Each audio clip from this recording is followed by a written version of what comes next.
Hello everyone, welcome back to the Games Done Quick channel. This morning, afternoon, evening, whatever it is for you, we are bringing to you the Going Places Hotfix. This show looks at handheld games as well as region exclusives and on the odd occasion a golden game that is both portable and landlocked. Last week we caught some apes and slashed our way through two great PSP titles, so if you'd like to catch up on that episode, or if you can only catch the start of this one, then you should go check the Games Done Quick YouTube channel where you will find the sort of highlights as well as the full runs of these games. So without further ado, we have a collection of Metal Gear Solid action on the Game Boy Color, PlayStation Portable, and I was informed just before this show started that it isn't a GDQ first, but it's certainly a rare sight. We will have a Nokia N-Gage game. So I'm going to let Plywood and Nick RP Green take us off with Metal Gear Solid Ghost Babel. So welcome everyone to Metal Gear Ghost Babel. We're going to be running easy difficulty today, and with me is Nick RP Green. Hello everyone, it's a pleasure to be here. So we have a very special technique that we will try to go for, which is an RNG manip, which, fingers crossed, we get the correct seed with my setup, but there's no guarantees, so here we go. So right now, you can't hear it, but there is a metronome going on in my ears right now. So the way this works is we have to sit through these logos and then the opening cutscene where Roy Campbell explains to Solid Snake why he's going to the Fortress Gallowade and the Metal Gear that got stolen, all that stuff. This takes about 2 minutes.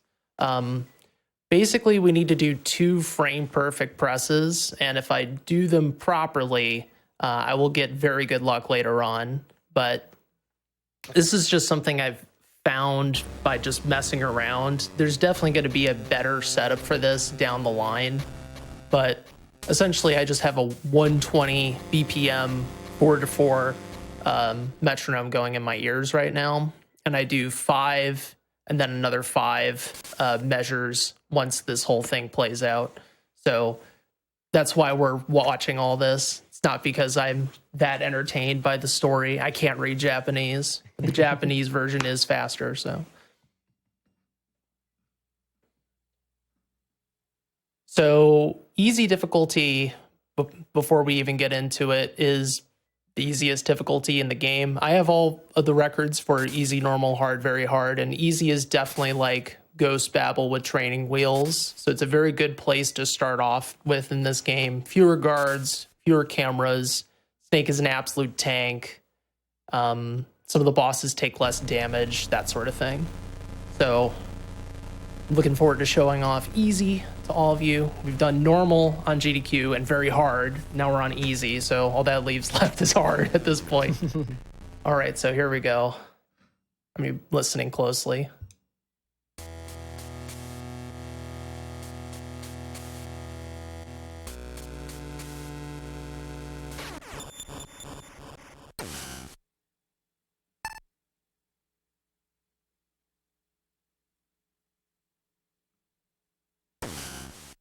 And it's off. Yep, we're finally off. Start the timer. I know it's a little like, I can't say it. Just like paying attention. All I can say that for your sake, I'm glad that this isn't a game that started from when you beat the game. Exactly, right? Yeah, we compare this game based off the in-game timer, which is overall very good. There's a few places where it falters, but essentially the in-game timer does not count like codecs, doesn't count loading transitions, so the screen will fade to black when we cross the screen. It'll count for lag, so if there's like a bunch of enemies on screen or a bunch of action, it'll slow that down accordingly. Doesn't count menus. So it's a very good IGT for the most part. So the strategies are based off of the in-game timer. It also means that the regions are pretty fair, but the Japanese version is slightly faster because of the final stage in the game, go figure. But in real time, this game is about 5 minutes-ish faster in Japanese. It's a huge difference. And that's because of the text size on a Game Boy Color. It's very small, so they made the size of the font huge for English. And that was the stage first one. stage. Yeah, I didn't need to say anything. You basically just hold up. A lot of people have the world record for this stage, 35 seconds. You two can have a world record in Metal Gear series if you just do stage 1 Ghost Babel. I think like 35 people have that record. There is not a single submission for that level on speedrun.com that isn't the world record of 35 seconds. It's so simple. And that's why there wasn't really much point in talking about it. You just run north. I'm gonna put up a 36-second time and be like, almost there. Just I think there might be 1 second of time save here. I'll do better next time. Just need to hold up a little bit better. So stage 2, a little bit more involved, but still there's going to be fewer guards. So like on the higher difficulties, there's a guard right by that shrub, but there isn't one. So we can just run straight right. I'll try to note some of those differences as we go along, but at the end of the day, it's easy is easier. So that's why I generally recommend if anyone wanted to learn this run, start with easy, because this game comes fast and furious. So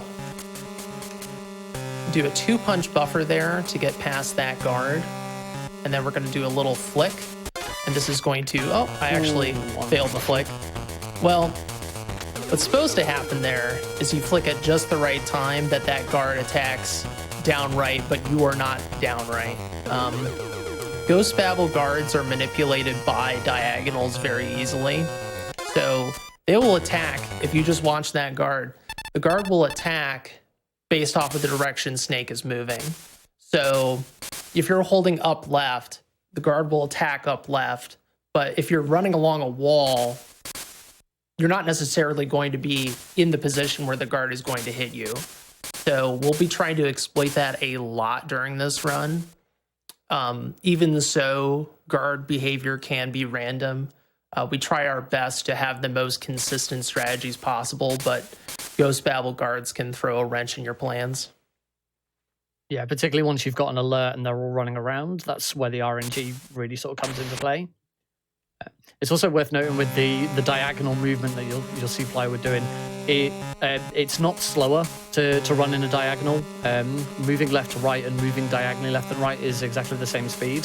So it's really useful for manipulating some guards and getting them to shoot in directions that we want to avoid. Yeah, the only thing that will slow you down is your rotation. You actually want to rotate Snake fully. Like, if you're trying to do a 180, you go down to up as a full rotation. If you just hold up, that is actually slower, but it's not really something you really concern yourself with in full game. It's more of a VR thing where we're trying to get every frame possible. But just in a straightaway, it doesn't really matter whether you're holding down or down right.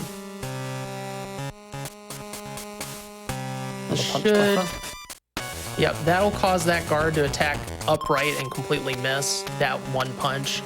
So again, punch buffers, it's a very predictable way to time out your movement. So we'll be doing that a fair bit in the run. It's more relevant on the higher difficulties or if you're going for stealth. Every stage you get a rank, and it tracks your stats as you go along. So Nick actually made a spreadsheet. There's been several spreadsheets, but Nick's is arguably the best for tracking your time as you go along. So once you calculate all the stages together, that's your final score. The game also gives you your final score at the end of the game as well. Yeah, just using live split or another timer like that doesn't really work because it's the in-game timer and not RTA. So this is stage 3. In stage 3, we're going to see our first kind of skip, so to speak. It's called the water skip because Snake is running through a sewer, and sewers sometimes have to get flushed out. First, he's going to make his way over there. You can see here what I was talking about with the movement down. That diagonal movement into that wall is just as fast as going straight down. It's very, very helpful. It's really interesting because it's one of the only games in the series that has this kind of movement. Obviously, in other games, Snake can move in 360 degrees, but in this, particularly as it's a 2D Metal Gear, Snake doesn't usually have that kind of movement. So it's quite a unique game in the series as a result. Yeah, the other 2D games from the 80s and 90s, because this game came out in 2000, only had 4-way movement. So this is going to be the water skip, and I'm going to be doing a pause buffer setup to hopefully get it perfectly. So here we go. We'll move up onto the ladder. Wait for the water to pass. Ooh, that's dicey. I'm not super confident in that. I saw that wave move way more than I'd like.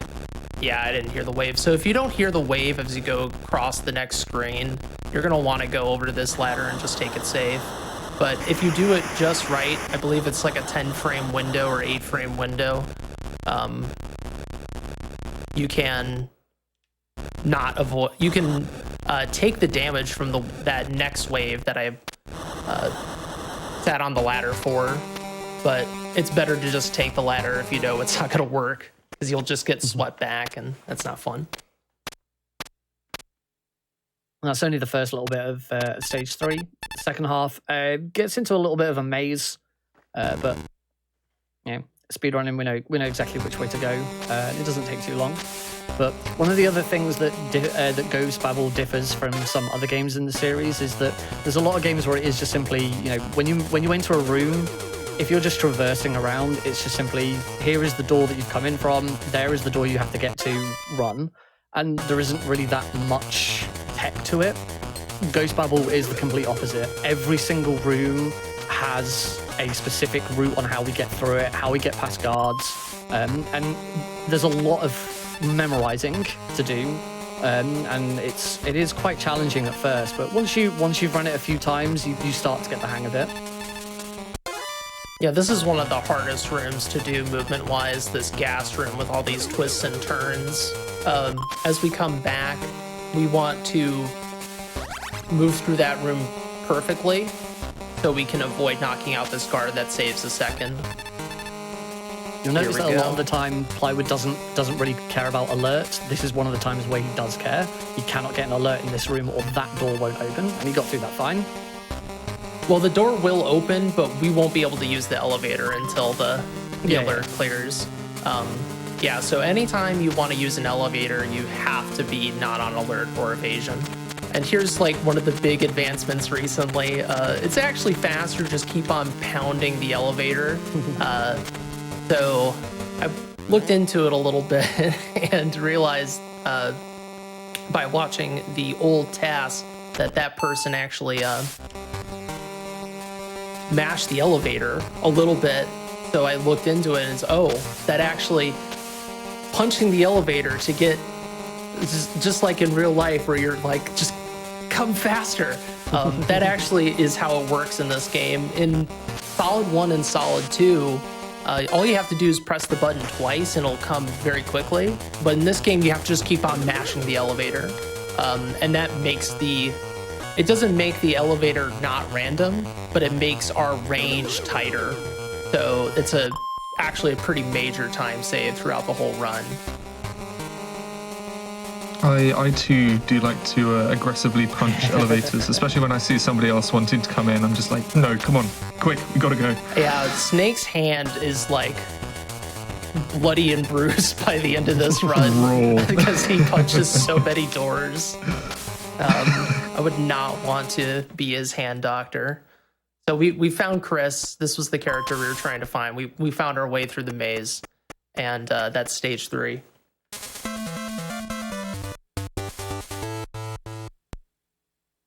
All right, so for those wanting to know what my pace is, I am 2 seconds ahead of my record, but nothing is determined, of course, until we get to the very end. Stage 9 specifically is the stage where the pace can really swing. So these are our big baddies, Black Chamber. We'll be fighting all of them throughout the run. Worthwhile mentioning that the health system in this game is like Metal Gear Solid or the 2D Metal Gear games, in that once you clear a certain part of the game, you will get a rank up, which will let you have more rations and have more health. This game was made because Konami of Europe wanted a portable Metal Gear game on Game Boy Color, and the KCEJ team said, okay, we're going to actually care about this, because for those who are familiar with the GBC library, it's not that all the titles in the GBC library are bad, but some of them are pretty just like lazy ports or lazy conversions, strange stuff. This game they put a lot of effort into this game, and you'll see that through the animation, the artwork, and also all the things they stuffed into this cartridge. The first multiplayer mode in Metal Gear history, a bunch of special missions, VR missions, a separate radio drama story that you unlock after the game is completed. A lot of things in this game, which is one of the reasons why I really adore it. It is working within the limitations of the hardware. The fact that they can pack so much of what makes Metal Gear into this. Like, for example, every time you see plywood crawl, the button to do so is start. Because the Game Boy only has A, B, start, and select, so they had to use start to make him crawl, and you use select to open the menu and then swap between different menus. They really pushed the Game Boy Color to the limits of what it was capable of to produce something of this quality. Yeah, the menuing is a bit claustrophobic. Definitely, if there was a Ghost Babel Advance with those shoulder buttons, that would have alleviated the problem a lot, but that never happened. Worth noting that we took the bottom route there. That's an optimization Bad Humans found. It saves about 4 seconds. You're supposed to follow Chris on the top route, and that lets you pick up chaff, but you can actually take the bottom route as long as you're okay with taking the alert, which we don't care about the alert, it's fine. So it lets us take the spiral a little bit faster. I'm not sure whether I quite got that. Who found Bad it? Humans. That's a cracking name. I love that. Wow. Bad Humans, big shout out to Bad Humans. He is equally obsessed with this game, if not more obsessed than me, and also has a very entertaining Twitter with a lot of Metal Gear series trivia. So big shout out to him. He knows all the little details about the development of this game, which I rely on because I'm not familiar with all that, but I definitely have Ghost Babel brain, just not the trivia brain. So we're almost outside. There's not a whole lot to say here. We're just trying to follow Chris outside. But once we get outside, things get a bit serious. We have a puzzle. And that puzzle, depending on where the guard presses the button, that will tell me if I'm maybe on the right track with my RNG seed. What we hope to see is the guard press the second button. That is the pattern we want. If it's a different button, then I don't know what I'm gonna get, but the second button would indicate that I'm on the right track with my RNG. So let's see. We got 4th. In my practice run, I got 4th, so who knows? It might be the same seed. That would be pretty awesome, because I already know what it is, and it's a little bit slow. So there's only 4 patterns to this puzzle. Whatever button the guard presses, I call the solution button, and that's the last button you press. So we'll be doing this pattern. We're going to go 4th button, 2nd button, 1st button, 4th button.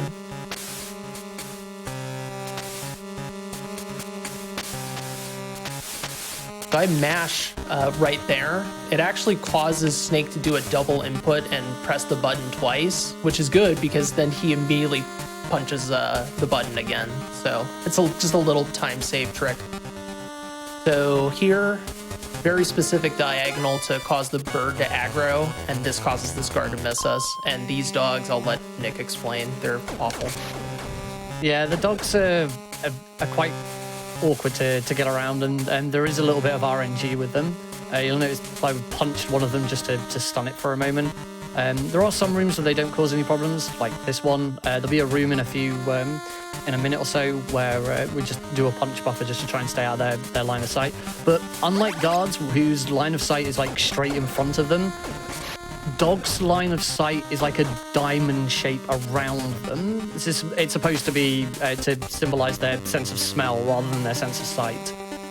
So particularly in this room here, Plo's going to make a very specific line to the bottom right. That's perfect to get through those two dogs so that they didn't spot him. In this room, there'll be a punch buffer there, just so that the dogs move out of the way. And that was really nice. And then, unfortunately, we are going to sort of get some payback on the dogs in this next room. Here is our first weapon, the R5. It's just an assault rifle. And sorry, doggos. And then there's one dog here. That dog there. Oh, I got unlucky. It is possible to get around that dog without getting hit, but there is a bit of RNG involved. And now we're going to fight the first boss. This is Slasher Hawk. The thing you've just seen flying onto the screen a couple of times is his boomerang. It doesn't have a hitbox. It can't hurt you. It's just there for show. But this is Slasher Hawk. He is an Aborigine who has two massive boomerangs and, unsurprisingly, given his name, a hawk that will also attack Snake.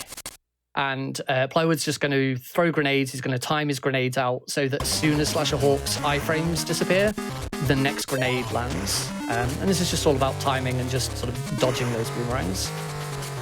This is looking good so far.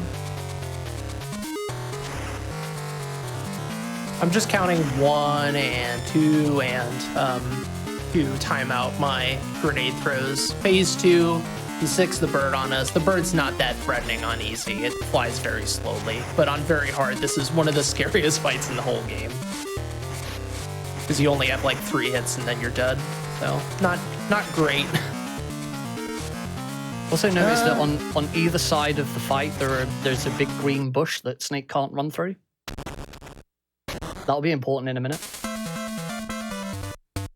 Oh, that was a pretty good fight. That was good. That was really good. The timing, particularly the first half of the fight, was like spot on. Second half's always a bit more tricky because you gotta like run around the hawk and make sure you don't take hits from that. But no, that was good.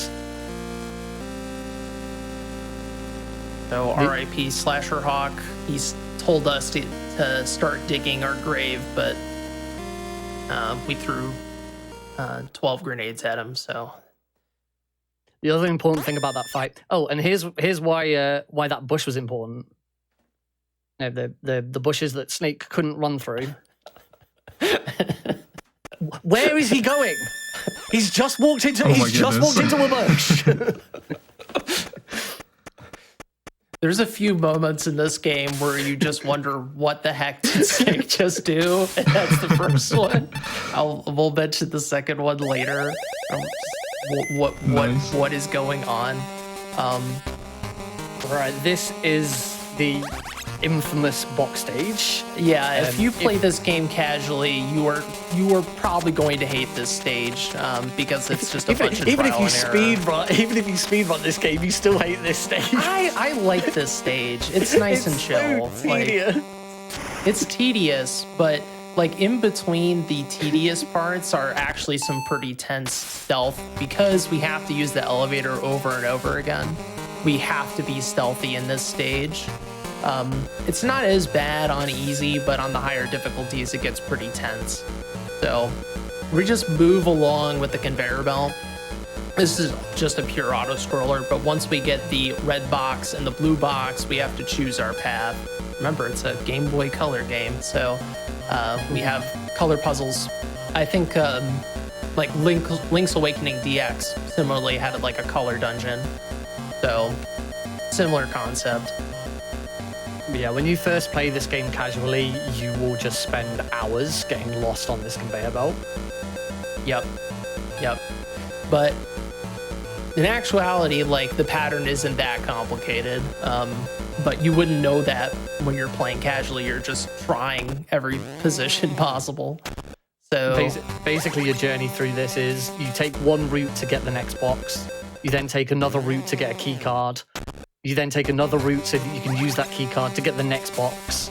And then you use that box to get to the next, and it's just so on and so forth. Really nice bit of movement to get around that guard there. And then a really nice piece here where we just wait for the guard to turn. Okay. Scared me. He normally turns 180 degrees there. That was pretty wild. So, as we were mentioning before, Ghost Babel guards are random. When they hear a noise in this game, they have a chance at any point when they're investigating to look around and stop. And that is one of those places where it's very scary, because if you're bad on your timing, you might get spotted by that guard. And he was turned the other way, so he didn't actually see me. So that's good. I haven't seen him. He stopped. He was turning, and he stopped, which is a bit new to me, but okay. I did some damaging of Snake here, and that wasn't for fun because we want as many grenades as possible. It's because we're going to be doing some death abuse later on in this stage. To skip a whole trip on this conveyor belt saves like a couple of minutes.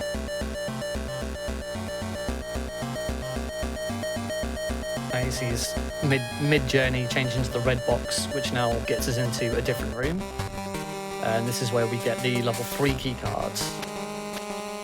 Yeah, that must be really tense for Snake to assemble that box and change it while he's on the conveyor belt. I really respect his ability and talent. Really, really a legend.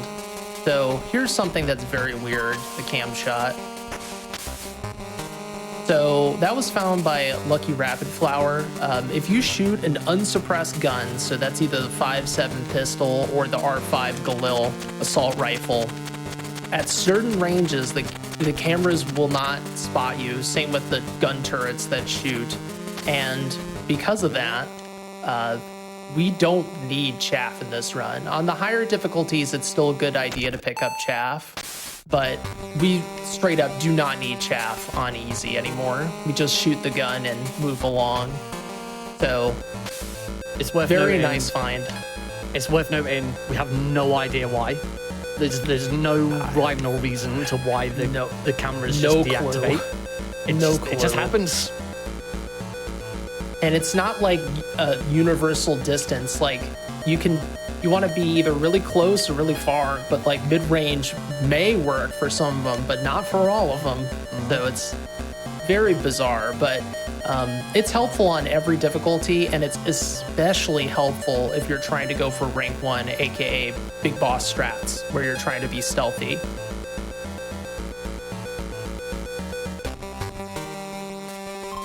We've come to yet another room filled with boxes, and we're going to pick up these stun grenades. It's just a good idea to pick those up. We'll be using them for some time save and some safety, and you have to wait for that guard to move anyways, so it's worthwhile picking those up. Now we have the blue box, so that's our third and final box. At this point, we are ready to go skip a route on the conveyor belt and save the good Dr. Jimmy Harks. But first, we need to do a knock strap to bring this guard over. Be patient so you don't get the guard looking back and forth and ruining your day. Worthwhile mentioning as well, one of the things that makes easier is that the alert and evasion clear faster compared to the higher difficulties, which is nice for when you screw up on this stage. The way to cheese waiting out the alert is you just go back and forth from screen to screen, and then you can easily avoid guards spotting you. There's a little casual tip, also a speedrun tip. It's useful on both. All right, Nick, what am I about to do? So this is the laser skip, or the thermal goggle skip. Normally during the game you'd be expected to go a different route on the conveyor belt. You go and grab thermal goggles, and then we have to get through a room where we're not allowed to take an alert, because if we get spotted by one of the lasers, then the doors lock, gas fills the room, and Snake will die.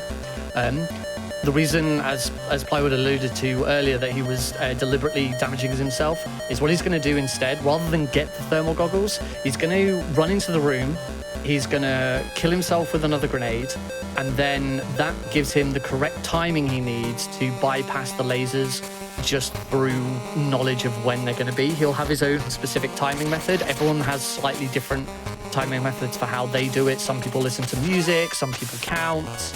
But we're going to see this here. So he's going to leave the room. He's going to go back into the room.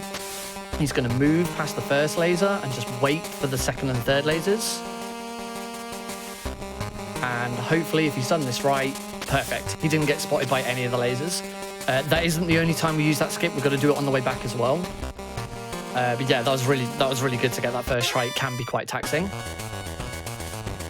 Bit of a tricky bit with this section is that now, because Plywood wants to be only one hit from death at all times, so that he can reuse.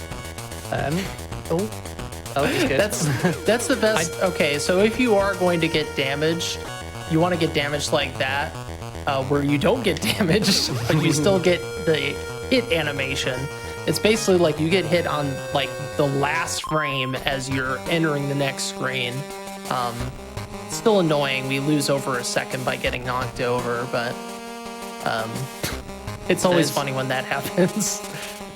The guy asleep on the bed that you just saw, that's Jimmy. That's who we're trying to rescue. We came all this way just to grab some C4. Unfortunately, we can't actually get to Jimmy from here. We've got to take a different route. But now Plywood's going to do the same thing again. So he's going to enter the room, he's going to kill himself, and that's going to reset the times on the lasers. He doesn't need to leave this time, he just waits here. After a certain amount of time, beats the first two, and again, just has to wait for the third one. Again, assuming timing is correct. Perfect. That's a perfect laser skip. Well done. Thank you. Yeah, that is using music cues. I just have like a little note next to me with the, I just pay attention to the percussion and the synth notes there to know when I need to move. You can also just use a timer, but that's my preferred method. And here, drop the C4 in the corner. That's still gonna blow up the wall. We just run along the top of the wall, blow up the door or the wall, and then Jimmy's like, who are you? Why did you just blow up the wall? It's very important that we meet him this way, because if you meet Jimmy down below, that's going to reset the checkpoint, not in the dark room with the lasers. We actually skipped the thermal goggles, that they were in the corner over there, but because we didn't pick them up, Jimmy is going to give them to us at the start of the next stage. So this is actually an intended sequence break from the developers. I always mention that, but I love it.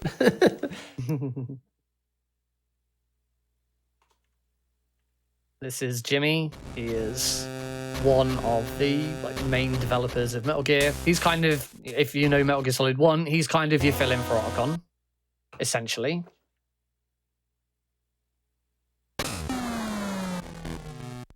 Although judging by the later games, Jimmy and Snake don't become BFFs forever. Yeah, we'll learn why Snake we and will Jimmy learn why very soon. Yeah, just give it about 15-20 minutes. So the power went out in the barracks here because they're trying to juice up Metal Gear for a launch. So this is going to be the red zone. I know in Metal Gear Solid 4, one of the first areas is called Red Zone, but Red Zone actually started in Metal Gear Ghost Babel. Fun fact. So welcome to Red Zone. There are night vision goggles, but they are super out of the way. We are not picking them up. So whenever it's dark, we are just going to turn into the white red tinted ghost in the red zone. So one nice thing about easy is that guards get taken out in one shot. So we just pop those guards until they get body armor, then we do 2 shots. Throwing a stun here causes an alert that causes all the card doors to open up. and not having to wait for the card door is it adds up. Pick up these grenades, very important. All the grenades are leading up to the terrifying conclusion with Metal Gear. We want as many grenades as possible that are not slow, of course. And again, all this movement is pretty specific to try to avoid getting hit. What Nick was saying earlier is very true. If you hesitate or you don't know what you're doing on each screen, chances are you're going to get hit. Now, that's not so bad on easy. Snake can take a punch, but even on normal, that can become very problematic, especially on a stage like this where you're going to fight a boss. Speaking of which, we will be fighting a boss, Marionette Owl, second boss of the game. And the gimmick of that fight is Marionette Owl has two marionettes, and you are trying to shoot Marionette Owl and not the dolls. If you shoot the dolls, they explode in bullets, and you don't actually damage Marionette Owl. But part of the problem with the fight is you get various patterns, formations of the dolls moving around the room. Some of them are good. One of them is particularly bad, and we're hoping that we do not get that pattern. It is pretty horrendous. It doesn't come up very often, so chances are it won't, but then again, we are essentially in a marathon setting, so you never know. I got it in my practice run, so I'm ready for anything.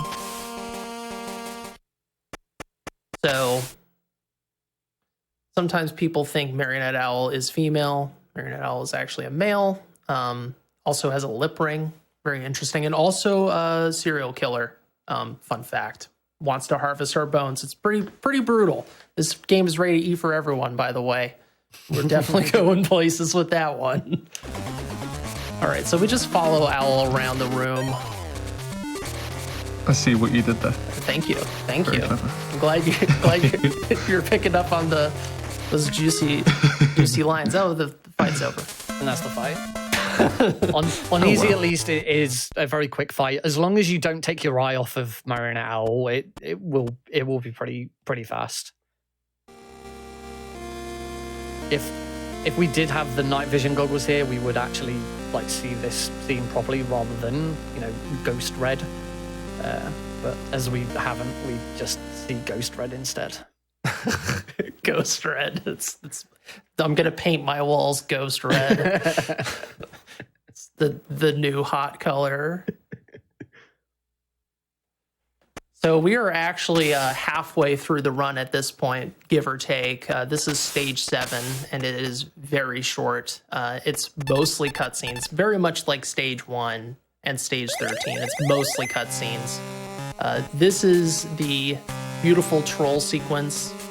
You think this is a door puzzle, but it's not. You just run through the doors. Eventually a guard comes and shows you that you just run through the doors, so pretty devious.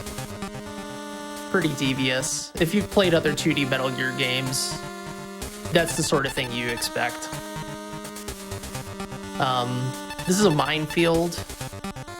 There should be a click we hear when we pick up a mine, but because they're calling us to inform us that this is a minefield and the Game Boy Color can only do so many noises at once, it'll actually mask the noise of the mine pickup, which is annoying, but you're just supposed to know where they are.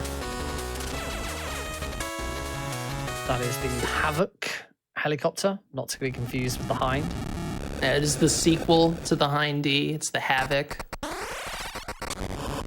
And that is Metal Gear Gander firing a nuclear missile. And not firing it on a city, but firing it on a test site to show that the group that has commandeered Metal Gear means business, and they have the power and capacity to, cause world annihilation. So pretty bad. We were trying to go up this hill to go deal with Metal Gear, but now Snake is like, I think I'm getting blown up. I might want to move. And then he calls his comrades and he says, do you guys think I should move? I think I might want to move, right? And then eventually he starts moving. And then he starts moving. So that's the second moment where you're just like, Snake, what are you doing? This is very dangerous. Please think of your own safety. Well, we just have to get back to the way we came, dodging the artillery fire, which, to be honest, isn't that difficult. Picking up the same mines again because the mines have reset. And that stage 7 there's nothing to stage 7 at all. It's just a bit of fun. We will be back, and we will. If you are gearing up for a helicopter fight, don't worry, you won't be disappointed. It's a very exciting fight. Definitely the most exciting 2D Metal Gear helicopter fight. Also, spoilers, the most exciting 2D Metal Gear fight as well. The boss fights in this game are definitely peak for the 2D Metal Gear games. So we are actually ahead right now by 8 seconds, but that can easily change in the next stage. Still got stage 8 and 9 to do. You know, and this is where that RNG manipulation is supposed to come into play, but I don't know what my pattern is, sadly. So stage 8 and 9 take place in a power plant, and what we want to do is we want to turn off the power because Metal Gear Gander is using all of the base's power to power its railgun. So by taking out the power plant, we cut its power off. So we're going to have to work our way through the power plant first of all. And this has got in stage 8 here, we've got a pretty significant skip. This is the Nikita skip. You'll see on the left of the screen, top left, there is an electrified floor. But the hitbox for the sections of the floor that will actually do damage are quite limited. Most of it doesn't have a hitbox at all, and you don't take damage. So we can use iframes. So like by using C4 to blast Snake over the hitboxes into the areas where it's safe. But we'll be seeing that. We're seeing that in a few minutes. First of all, we've got to sort of start traversing our way around. And at this point, Plywood is already setting up for stage 9. Stage 9 takes place in the same place, and this is where the big RNG manipulation comes in, because it's quite a unique stage. So there's certain positions on the map that he's going to be checking to see if there is a gap on them. It's kind of difficult to explain, so I'll like if we see one, I'll point it out. But he needs to remember where they are in this stage so that he can return to them in stage 9. This is hopefully, depending on how the RNG goes, hopefully this is the only vent crawl we're going to see. Crawling through vents is very slow, very boring. But yeah, hopefully if RNG is on Ply's side, then this will be the only time we see it. Fingers crossed. Exactly. So we're going to go pick up a card, but we are not going to crawl back. Instead, we are going to blow up one of these electric generators. So that is not a spot. So we don't have to crawl backwards. So just get into position right here. Boom. Just means that the water is now no longer electrified, so we can walk across it.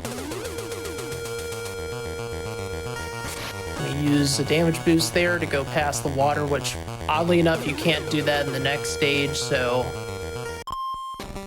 just try to see. Okay, that is not a spot. And now we are going to do the Nikita skip, and there's a lot of moving parts to this. So the first thing I'm gonna do is do a cam shot and also check for a pillar spot for next stage.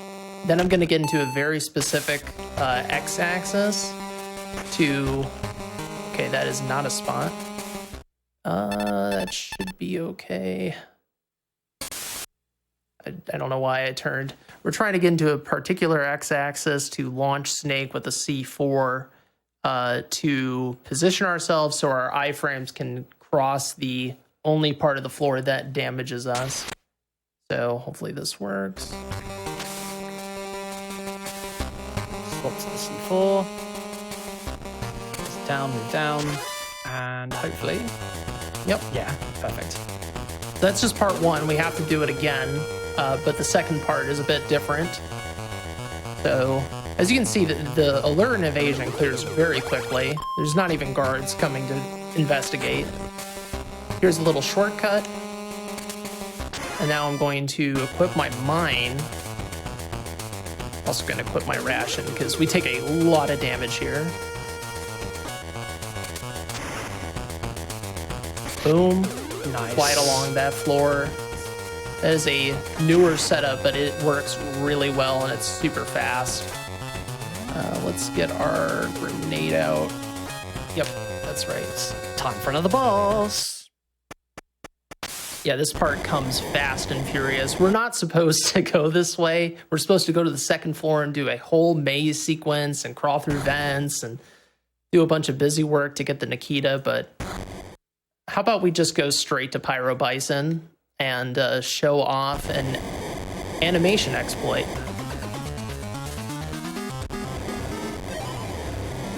We're just going to stun lock this fool.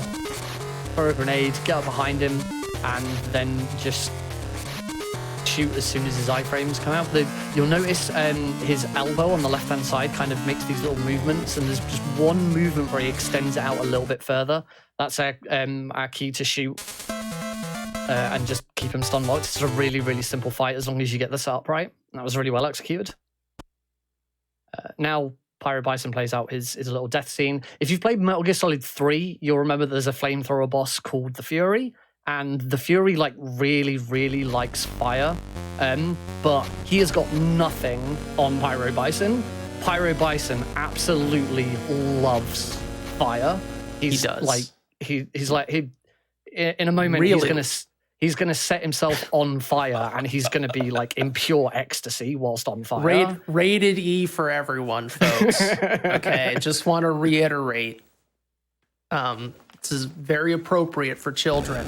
I'll pull the box, and we'll see what we'll. I hope the chat can guess what are the things that are E for everyone about this game. Like, what did they actually decide to note?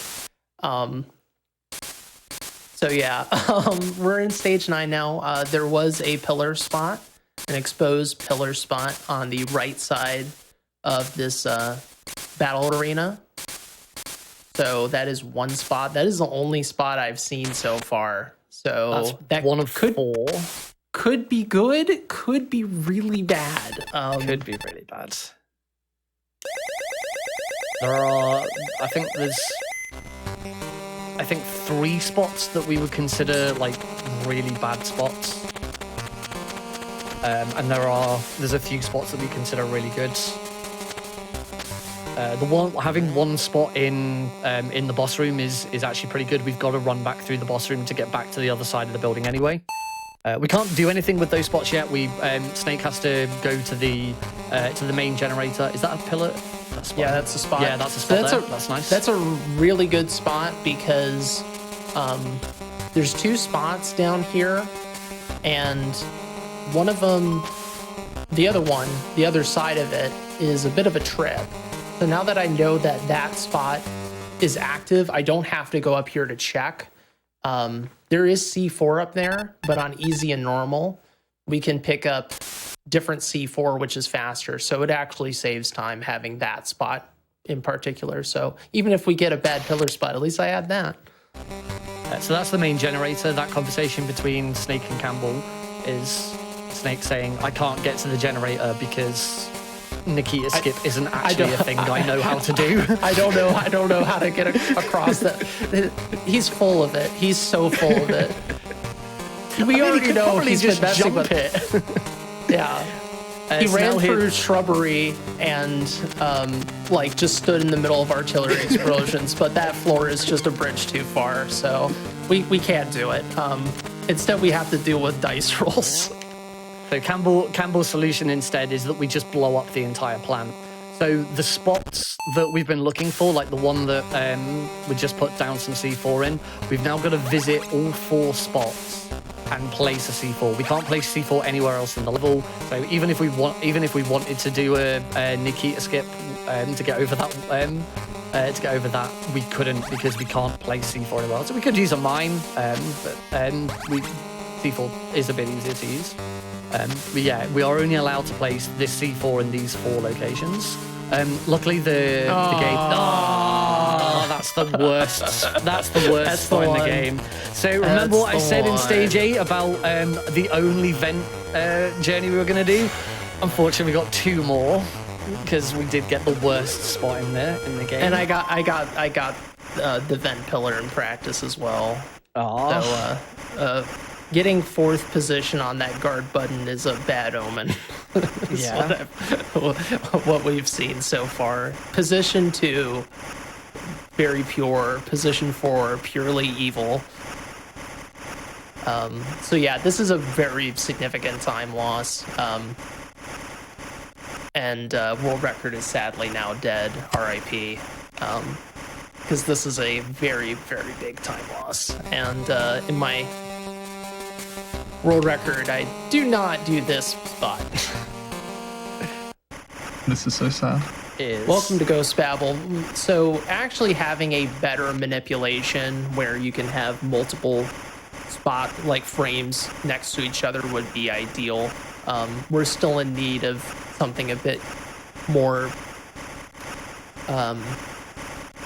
forgiving with an RNG manipulation, but it does exist, but I'm not consistent at it.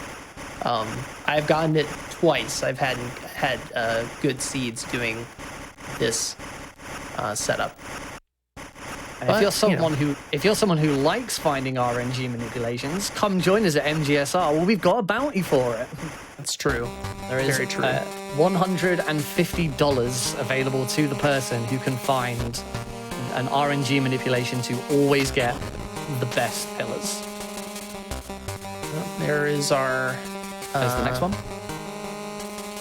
That's a really good one to have because you have to run past this point. Yeah, we almost had like perfect pillars, but of course, you know, you can have almost perfect and it's still, at least we didn't have to go into the basement, but the basement honestly isn't that bad compared to the vent. Like I'd rather go in the basement than like there's a spot right by the elevator, this elevator downstairs, or not downstairs, there are no stairs in this stage. Down the elevator, which is very good. I mean, it's not the best, but it's good. All right, we're gonna try and do a very silly strat. Oh, we did it! Fire walk with me. Oh, that was really nice. That is incredibly difficult to get that angle right. It's practically pixel perfect. Yes. Yeah, that was really nice.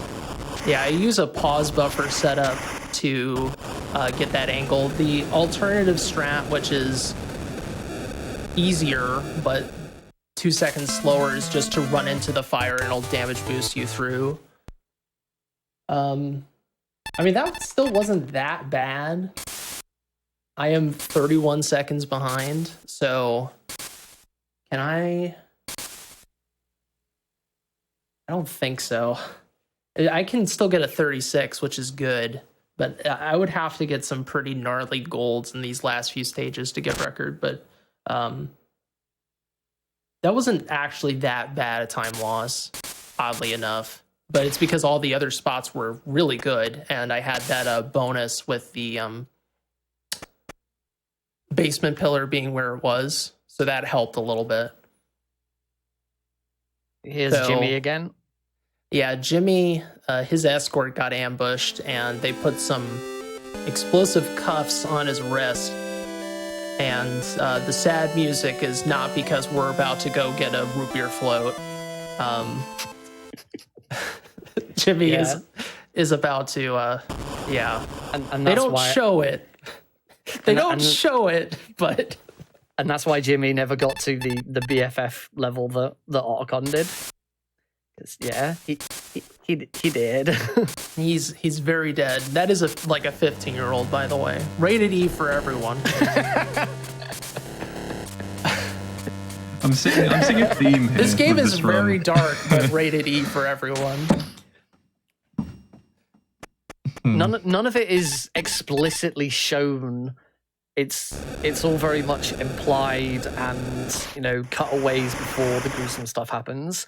I mean, also the graphics also takes away from that. You can't have anything too graphic anyway when you're limited to this kind of color palette and art style. But yeah, it certainly is quite a surprise considering sort of the Game Boy Color's like target market. You can see why they wanted to slap an E on it, but the things behind the scene, it doesn't quite add up. Whoever decided it clearly didn't read through the script. Or there was a conspiracy involving the Patriots. That's possible too. So the game literally puts Nikita in our way.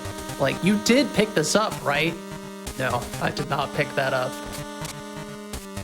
And we actually do need the Nikita, but thankfully the game will give it to us at the next stage. So that's great, because we actually cannot finish the game without it. We are now finally climbing up the hill. We are climbing up that hill to fight the Havoc helicopter, which is a bit of a random fight. Hopefully we get a good pattern here that we can have a very fast fight, but not consistent. Essentially, the helicopter can choose to either shoot at us or fire missiles, and firing missiles is better because it takes longer for it to fire missiles, which means we can do more damage to it. So here we go. Yeah, there's 3 stages to this fight. The first stage is where the helicopter is across the top of the screen like this. In stage 2, it'll go to the left or the right, and in the third stage, it'll fly above us. As long as Plywood gets the timing of this down right, it won't go to stage 3, which is really good because stage 3 is really slow. We can't do any damage to it. We just have to wait it out. But on easy in particular, it's very easy to not get to stage. In fact, didn't even go to stage 2. That was really It was a really good fight. I got hit. So good. I got hit, but you can get hit and still get the fast fight. So the reason why that's so fast is what happens is the helicopter, after doing 4 attacks, will fly either to the left edge or the right edge. And while it's flying over there, you can't attack it. So that is a perfect stage. That was so good. And that did save me 6 seconds. We are now 25 behind. Hey, who knows? Who knows, right? Maybe. Stay tuned. So this is not Chris Jenner. This is who Snake thought it was Chris double-crossing him. This is the Sophie Nadram. Right, yeah. Leader's right-hand woman. Yep. She tried pulling a gun on us, but Snake's like, nah, I'm gonna take that away from you. And she mentions that her father was French, and then the sad music plays. Thankfully, this time, no explosive cuffs. Yeah, I was always a bit dubious about this cutscene because if you were in English or you can read Japanese, she's giving you her sob story about how what she's trying to do and what the general's trying to do and all that lot, but throughout the game, she's like appeared and been mentioned like maybe once, and then she just immediately attacks you with a helicopter. And it's like, then like I don't know who you are. I don't care about your back. At least with the other bosses, you have a bit of dialogue before the fight to sort of understand a little bit who they are. Anyway, that's besides the point. That's cool and all, Nick, but I gotta mention to everyone that this is another one of these moments of what happened because he took Sophie's handgun, but we do not have a handgun in our inventory. So Snake literally took the gun and then threw it away as he was walking up to this base. All right, jokes aside, we just used our last stun grenade, and that opens up this door and despawns a guard. So that saves about like 40 frames, which doesn't sound like a lot, and it may not be a lot because, we time everything by the full second. So here's the other Nikita skip. And here you can see just how much of this electrified floor isn't actually electrified. I was able to move across so much of it without taking any damage. But there are some panels that we do actually now need to take out in order to progress. And luckily that first room that you went into, there was a Nikita in there. So even though even though the game expects that you should already have the Nikita by this point, it gives you one anyway. And we think the reason for that is because there are special missions that you can do where you like rerun through this stages again and do different like missions and things in them, and because of that it has to give you the Nikita because you don't enter the level with it. So we think that just carries across into the main game. It's just casually you'd never see it because you already have the Nikita at that point. Yeah, it's a very weird failsafe, but we're glad it exists because again, we cannot finish this game without the Nikita. We can't do a Nikita skip shenanigans forever, sadly. We wouldn't be able to get out of the first floor even without it, so very thankful. This game was very well made. Even when it's broken, it's well made, so well done. So this fortress is built on the remains of Metal Gear, the original Metal Gear Fortress Outer Heaven. So for those who are familiar with the story of the original game, you have to take a 100-floor ride down to the first Metal Gear you ever fight, and we are going to do the exact same thing. And the difference is that it very much feels like 100 floors. We're going to do a 50-floor ride, and then a 48-floor ride, and then a few single-floor rides to get to floor 100. So I hope you enjoy this nice buzzing sound. Something we haven't mentioned actually, you may have noticed that every time Plywood's pushed one of the elevator buttons, he's immediately paused the game. As we said at the start, the IGT stops when you're paused, but for some reason the elevator door opening and closing animation continues even while you're paused. So we pause the IGT and let that animation play out, just like that. It's again very, very strange. It doesn't happen in other games. But it, and it only saves like less than a second every time, but it all adds up. It's a few seconds, like, every time you ride the elevator, you do that twice and it's like a couple seconds or something. It really adds up throughout the whole run. So that in combination with punching the elevator repeatedly, it saves a huge amount of time since there's so many elevators in this run. So this is a minefield. We navigated our own special way because, well, it's just what Snake does. And common staple of Metal Gear speedruns. So we are not going to trust that. We do not want to get tripped on these lasers. If I don't see it disappear with my eyes, I do not trust it that I'll be able to actually cross it without getting hit. Unfortunately, those lasers are all RNG. There's no manipulation we can do to, not like the first laser skip where we timed it out. Luckily, this room, we don't care about getting an alert. We can just run through, and it's not a problem. Yep, so you're supposed to try to figure out which floor walls to blow up. It sort of reminds me of the maze in the original Metal Gear where you have to, like, punch on walls to figure out which ones you can break down and then blow up. A lot of allusions to the old 2D Metal Gear games, which is great. This is a very specific movement. Hopefully we won't get hit. It's unfortunate. There's a very tight turn that you can do there to avoid getting hit. Do a little damage boost here so we don't have to worry about the pitfall there. Use 2 tile lines to create enough of a gap that we don't get damaged by our own explosive, except for the one time where we want to get damaged because we don't have enough space. Here's another place where we very much need a Nikita. Pick up the last card of the game. Please don't hit me. As sometimes this guy shows up and sometimes he's out to lunch. Don't ask me why. Ghost Babel guards sometimes just not interested in doing their job. I wonder what he was having for lunch. Something very. I'm sure there's some lore behind it. Maybe it was a ghost crunchy. bagel. It was a ghost bagel, exactly.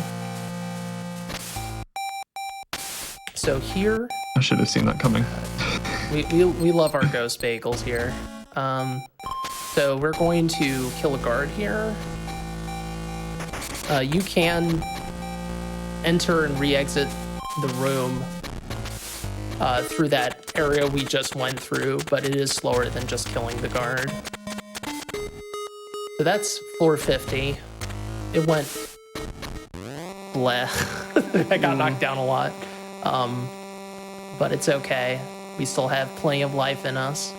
Now we take another 48 floors. And I guess it's worthwhile mentioning that y'all should definitely stick around because we still have 2 more Metal Gear games coming up.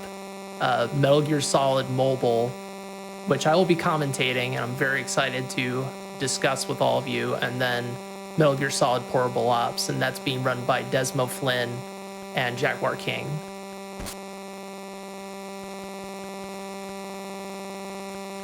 One little thing that this shares with Metal Gear Solid Mobile is that there's often a misconception that these are remakes of Metal Gear Solid 1 for the PlayStation 1, and they're not. Both games are completely different in their own right. It's made more confusing with this one because outside of Japan, this was just called Metal Gear Solid, and the marketing behind it was very confusing. Yep. So we avoid all that by just calling it by its Japanese title, which also acronym Game Boy GB Ghost Babel. So Metal Gear Game Boy or Metal Gear Ghost Babel, because it's not really a Metal Gear Solid game. It's a 2D Metal Gear, and none of those were called Solid because Solid was for the 3D stuff. Except for Mobile, which is a weird mixture of like a 2D Metal Gear game and Solid. It's weird. Mobile is its own beast, and you'll get to see that very soon. Yeah. So Metal Gear is walking away. We're going to chase after it. We're going to punch it to destroy it. No, that's not what's going to happen. We're going to use explosives, as you do. But first, we need to fight Blackheart's Viper. This is going to be the first of 2 encounters with this fella. He's out for revenge, and he has a prosthetic arm that's mechanical. And for those of you who know about a little game called Metal Gear Solid V, The Phantom Pain, this will probably cause some connections to occur in your brain. Revenge, prosthetic arm. Okay. So I say that because there's a lot of illusions that the later games actually take from this game, even though not a lot of people have played this game. It's very interesting in that way. And this guy has 2 patterns, and I'll let Nick explain what we're about to do. So Viper is always going to run to the diagonal point furthest away from where you are. The lines that are appearing, they are explosives. As soon as they disappear, if you run through them, you become they will explode. So what Player was trying to do is just run from either side so we can get into a position. This is really, really nice. Oh, he's going to have to crawl under that one. And he's got that one. And yeah, it's just trying to make sure that you're ahead of Viper before those explosive wires become live. And that was a really clean fight. It was really well executed. Well done.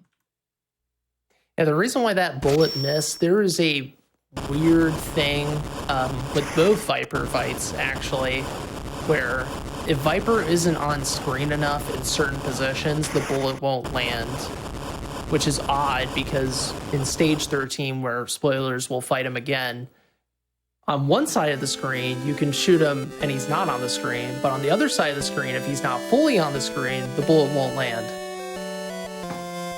Ghost Babel stuff. That fight can get really out of hand if you don't keep up with Viper and let him get to the corner long before you do. Then you can just be chasing him around and crawling around for ages. So it's just really important that your movement is solid and you get into the right position. All right, but we are now on to the penultimate stage. Truly the climax of this game. Stage 13 is a bit underbaked, more of a coda. Yeah. We're going to fight Metal Gear, and this fight has gone through some juicy revisions. we're going to be doing a very risky setup that I'll hopefully not screw up on the first part of the fight, the legs. We have to take out the legs, and then we take out the body. If you've watched my GDQ run of Very Hard, first, thank you. And second, this fight is quite different on easy because there are no UAV ciphers to deal with, and we have a lot more resources in our hand, comparatively speaking.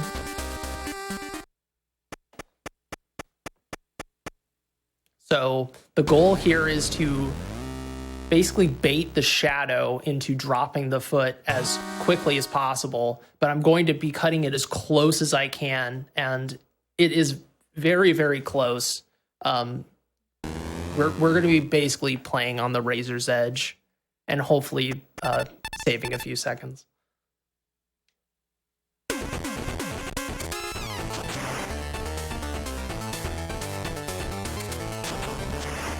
You can see that I was just moving down the screen far enough to try and get the leg to stop. That was all.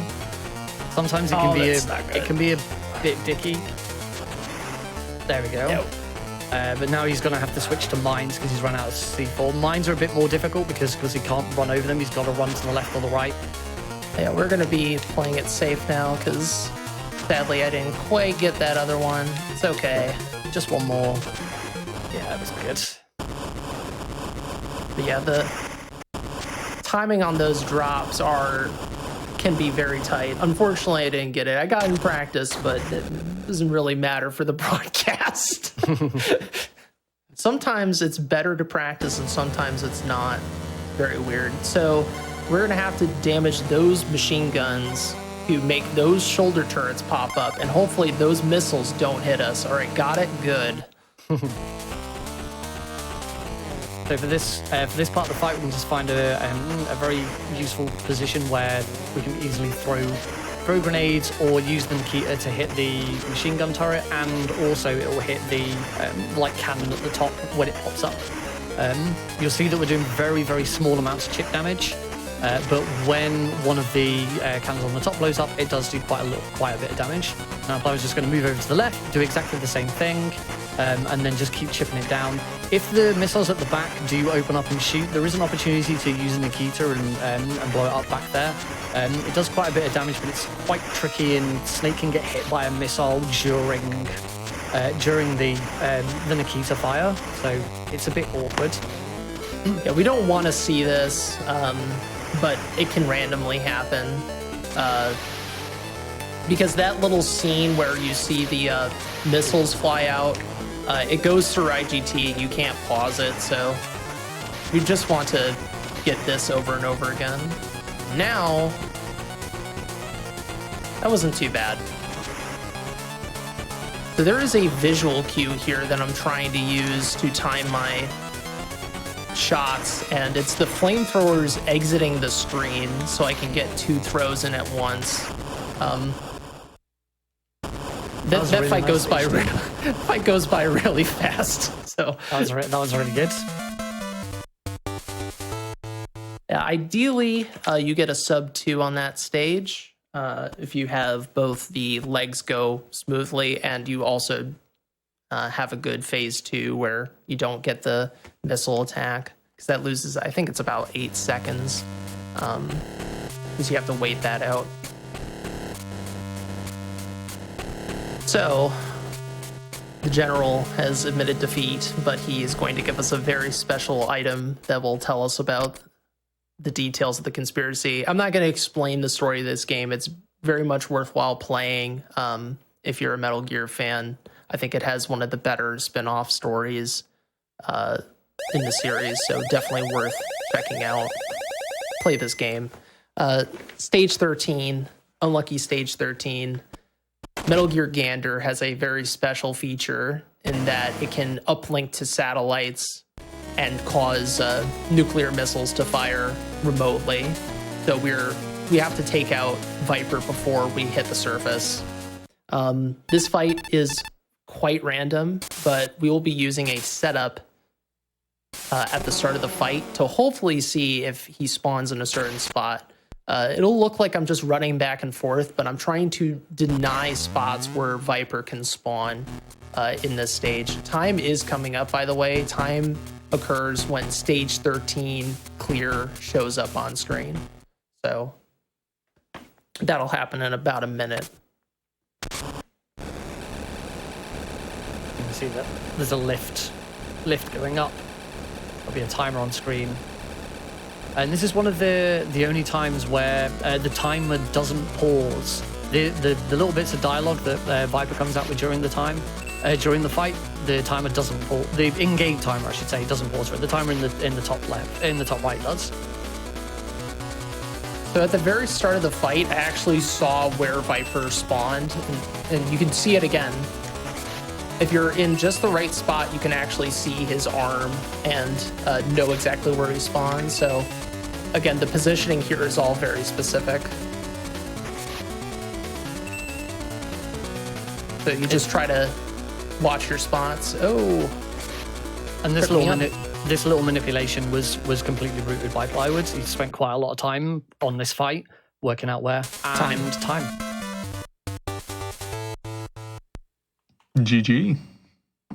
Well, that is 28 seconds slower than record, which is honestly, I'm pretty happy with that for a marathon run. Considering the RNG of stage 9, that was really, really solid.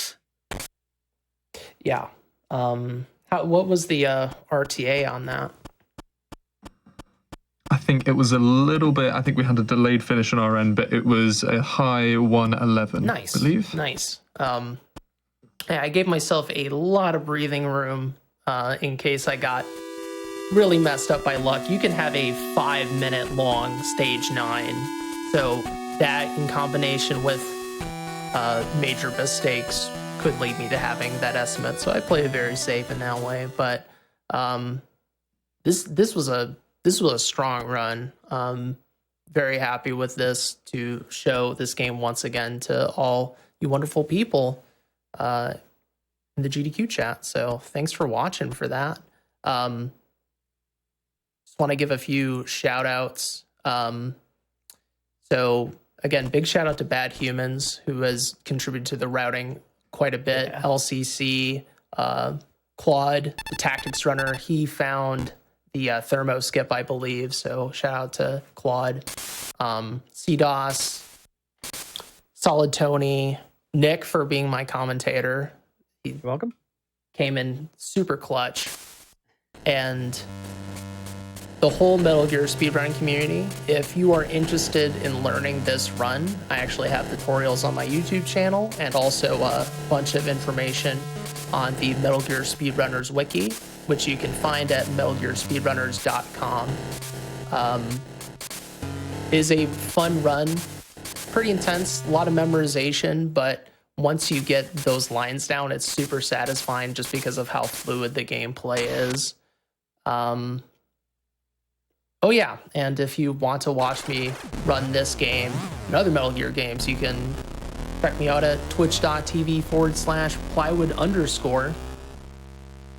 I think I covered everything as far as this game is considered.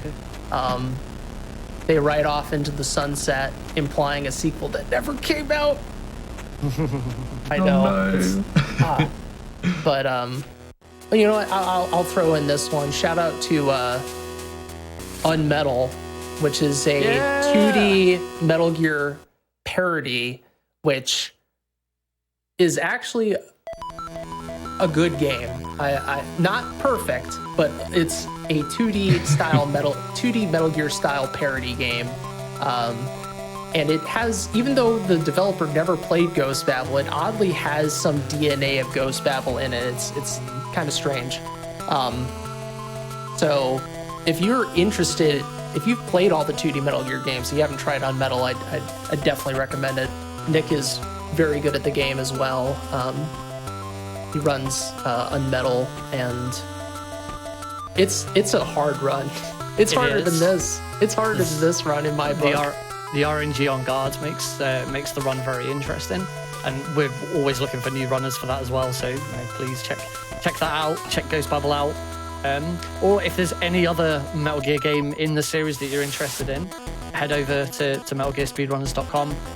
Join the Discord server. We have a huge community of people who are always ready to jump in and help new runners out. We have a series called I'm No Rookie, where we actually take rookie players and experts in the speedrun and put them on stream together and get them to teach it live. There's loads of tutorials on the wiki and stuff like that. So seriously, if there's any game in the series, even if it's Survive, Plywood would absolutely love you if you joined and said, I'm looking to run Survive, because Plywood Careful, the crowd's gonna turn on me. Why are you bringing that up? Oh no. Someone get the keg. The keg. Oh gosh. Let's bring up my Survive runs. It's actually They're after you. It is a really interesting run. I would not slag off Survive. Casually terrible, but speedrunning, it's really interesting to watch. I would highly recommend it. But yeah, for any game in the series, come and check us out. Come join the community. We're an absolutely lovely bunch, and as I say, there's always someone ready to jump in and help you learn. Of course. So yeah, thank you all so much for watching some Ghost Babel. Maybe someday I'll be back with hard or the VR missions. I'm gonna cover everything on GDQ with this game. But seriously, thank you all so much, and I hope you all enjoy the rest of the show with Desmo Flynn and Jaguar King running mobile and portable ops. Yeah, please stay tuned. Metal Gear Solid Mobile and Portable Ops are really good games as well. So you're in for a treat. Well, hey, I really don't need to say all too much. I think you guys can have my job now. So, yes. I mean, you've all heard what's coming next. So, yes, please do stick around. We're going to be having a little bit of a break. We're going to be jamming out to some tunes. So, if you've got sort of the change to spare, all of your Prime subs and bits that are being contributed towards the channel in the time between SGDQ and AGDQ, that helps these shows run. And I quite enjoy running these shows, and I think all of the other show hosts are pretty epic people too. So please consider helping us out, and yes, we will see you very shortly for some Nokia N-Gage action.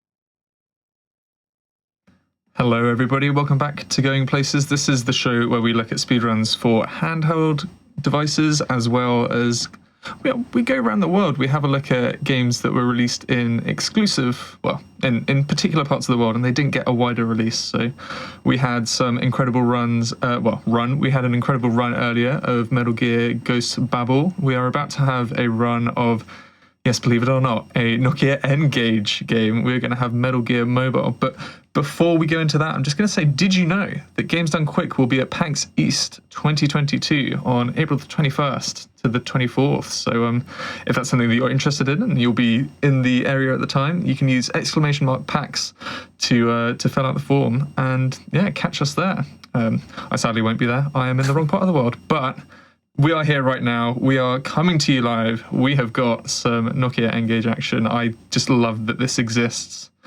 Desmo, it is all yours. Hello, everyone. I'm the magical Desmo Flynn. I'm a magician and streamer, and by some extent, a speedrunner as well. We are going to be running Metal Gear Mobile. I am joined with Plywood doing commentary.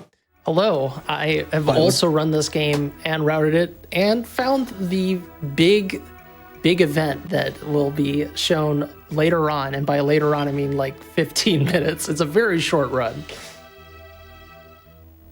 The fastest Metal Gear run and the easiest Big Boss run if you were to go for it. We are not going for Big Boss this time around. We're going for any percent.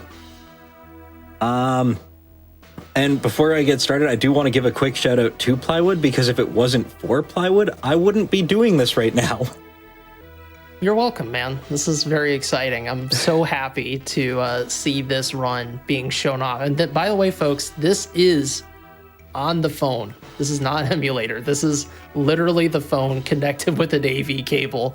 Oh, there we go. I was about to say, can we see the phone? Does it allow for it? And it does. Oh, that's It's making me very happy. Yeah, it's very tiny. Like, to put this into perspective, this is the Note 20 Ultra, and this is the phone. It's incredible, and I love it. I'm excited. I'm excited for this. Best of luck. Real quick, radar doesn't matter. Does anyone have a preference of on or off? I think we should have that sucker on. Yeah, go on. We going- like the options. Awesome. So radar on. Time will start in 3, 2, 1. Good Go. luck. Good luck. Yeah. Have fun. Oh, I'm going to have a ton of fun. So this is Metal Gear Solid Mobile, or Metal Gear Mobile. So the story of this game, it actually takes place between Solid 1 and Solid 2. This is like an escapade adventure with Snake and Otacon.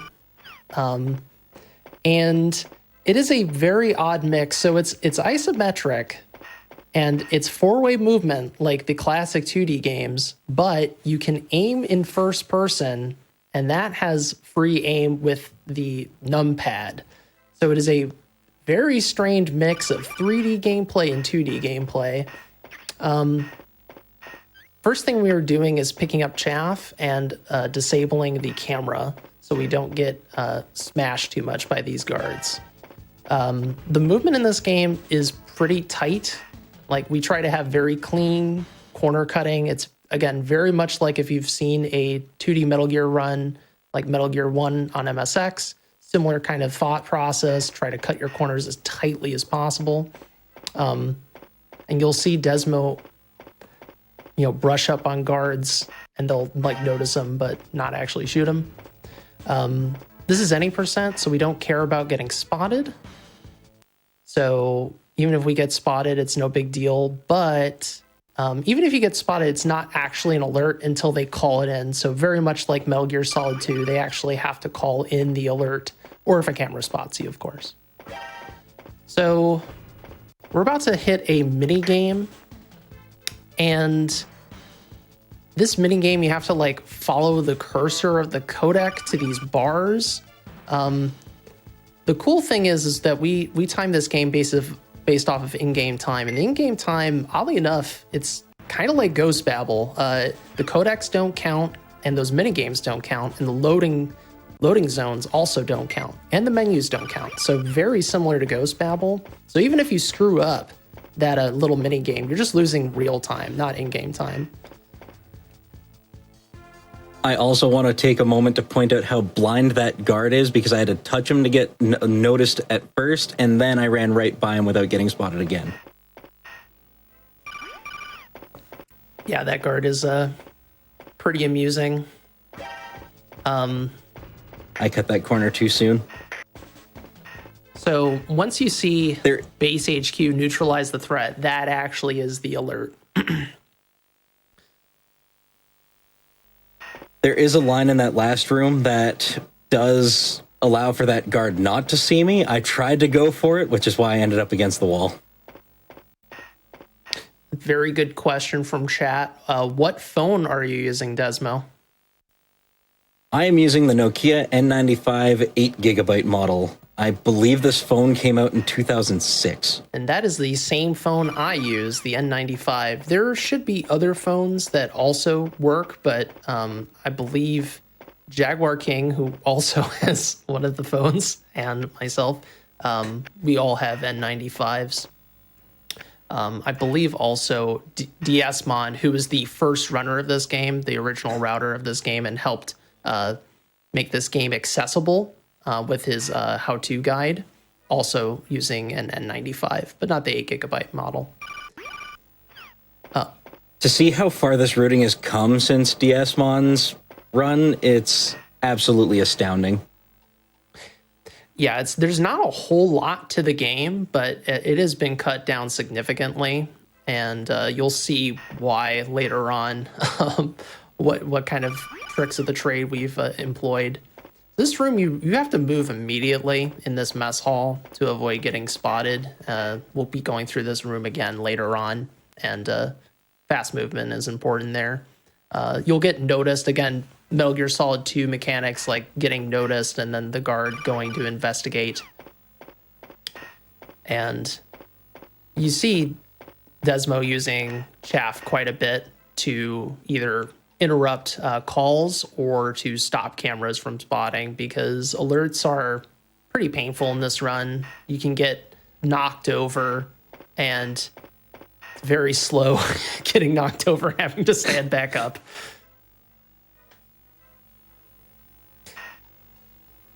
Also worthwhile mentioning that this is not the N-Gage phone. This is the N-Gage service, which are two separate things.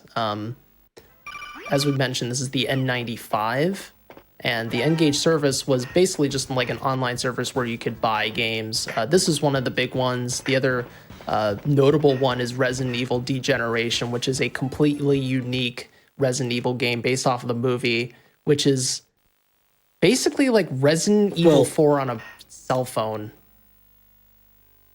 I thought there was a codec to skip there. No, it's the next room. There's a lot of codecs in this game. There's so many unnecessary ones. It's unbelievable. Like there's one that I'll point out that could have been completely put into a different spot and it would have made no difference. It's a time waster for me. So Desmo Oh, that's not right. is using the camera to camouflage Snake with red, and there is a gimmick where you can actually use the phone's camera to take pictures of things in the environment to camouflage yourself to match the color, but it is way faster to just use the action in game. You can also aim the gun with the camera. It is horrible and just awful, terrible, but awesome at the same time. If you could get it to work, right, it could make the world record run a lot faster. But that's only if you can get the buggiest camera I've ever seen to work right. Plywood, you shouldn't have said that. If there's a way that we can see it after this run, then I'd love to see it.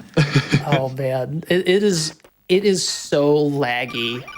Trying to aim with the camera, it's so jank, but it's awesome at the same time. It's kind of funny too, the camo system where you're taking photos, that would be used later on in Metal Gear Solid 3DS, the Snake Eater port, where you could take pictures of, real pictures to camouflage Snake, and also break the game that way and get like really broken camo that way. I had a friend's backpack that I took a picture of that actually gave me 100% perfect camouflage. Really early game too. It was so broken. So it was like stealth without stealth. It really was. It's very broken. Not so broken in this game. We just use it for. We actually are going to use it coming up. We're locked in this room. We have to do another interference mini game, but what Desmo's going to do is take a picture of the wall and then hide. I already did. Hide along the wall. And the guard is going to be like, whoa, where's Snake? Even though they all know he's in here. Like, there's no way to get out. But they're like, oh my gosh, where is he? Better go figure out where he is. And then we're just going to give him the slip. This is where the story takes a turn. This base we're investigating, there is a Metal Gear Rex dummy copy. If you remember the early part of MGS2, there's a lot of clone Metal Gears proliferating across the world. And Otacon and Snake are investigating this site where there is a Rex being built. And a crew comes in and takes over this site. And now there's a new squad invading with much stronger weapons and a commander whose name is simply Commander. Real original Kojima. Yeah. The boss's name is Commander. That's his full name.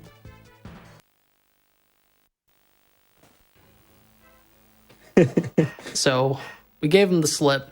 Now we are going to ride an elevator to get back. We're going to basically be making a big circle here. Are you going to be doing the early zombie Snake? I'm going to be doing Zombie Snake 3 times. So we should explain this. So the big tech in this game, the big skip is Zombie Snake. And essentially what happens is you can cross lasers that cause explosions to happen. You're supposed to die and take a game over. But if you open the menu at the same time as you cross the laser, you can heal Snake and bring him back to life. So even though he's supposed to be dead, he comes back to life. So it's called Zombie Snake. And I see a question in chat. Did Kojima direct this game? Kojima did not direct the game directly, but he did supervise it. yeah, this was made by, I believe it was a UK company, if I recall correctly, who made also other mobile games. This is a very advanced game for the time, by the way, for a mobile phone game. I know it looks kind of janky and like old, but when you think about phone technology at the time, like I think the first iPhone was out, so that was a long time ago.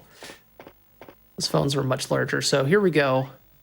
We just have to cross the laser at the right time, heal, and the game's gonna lag massively, but that allows us to avoid shooting the sensors, and we just cross over, and screen fades to white. Like that's what's supposed to happen when you die, but because we heal, we don't actually die. The problem is It's because of that bright white screen. I'm going to be ripping off my headphones, and you will get some feedback from the TV because I do need to listen to an audio cue. yeah, the first one isn't so bad, but the second one is pretty scary. We have to do a lot of movement blind while the screen is completely blank and white. If you think shooting looks awkward in this game, you're correct. It feels very weird aiming with a numpad. If any of my viewers have tuned into my FS streams, you think auto aim or aim assist is bad in that game, then it's not. It's much better than this. And this is one of those codecs that I said is that could have been put anywhere else and it would have been much better. But instead they put one codec at the beginning of the elevator when you get in, before the loading screen, and then they put another one right when you get off. Yeah. You thought MGS2 was bad with codecs? There's like, it's like 30 codecs in this game that are unskippable, and this run is 20 minutes long. So we're having like a codec every minute and then some.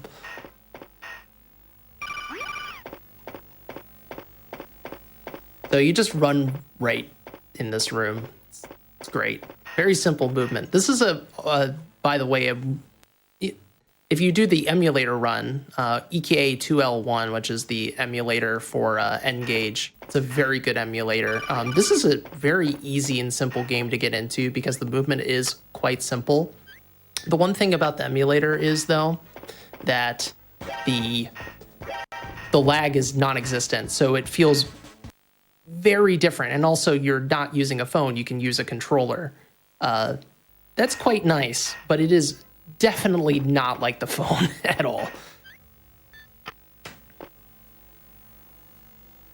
You can use number pad aiming, but I am not actually. I use the number pad for, I think, 2 things total.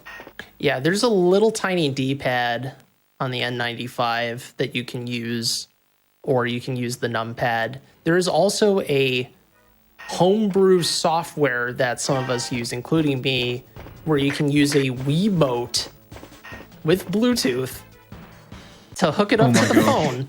And so at certain points, I use the Wiimote, and at other points, I use the phone.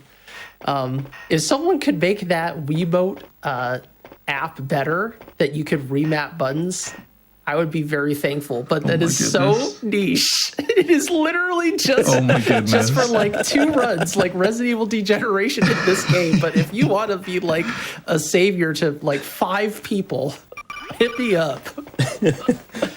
That's incredible. I love it.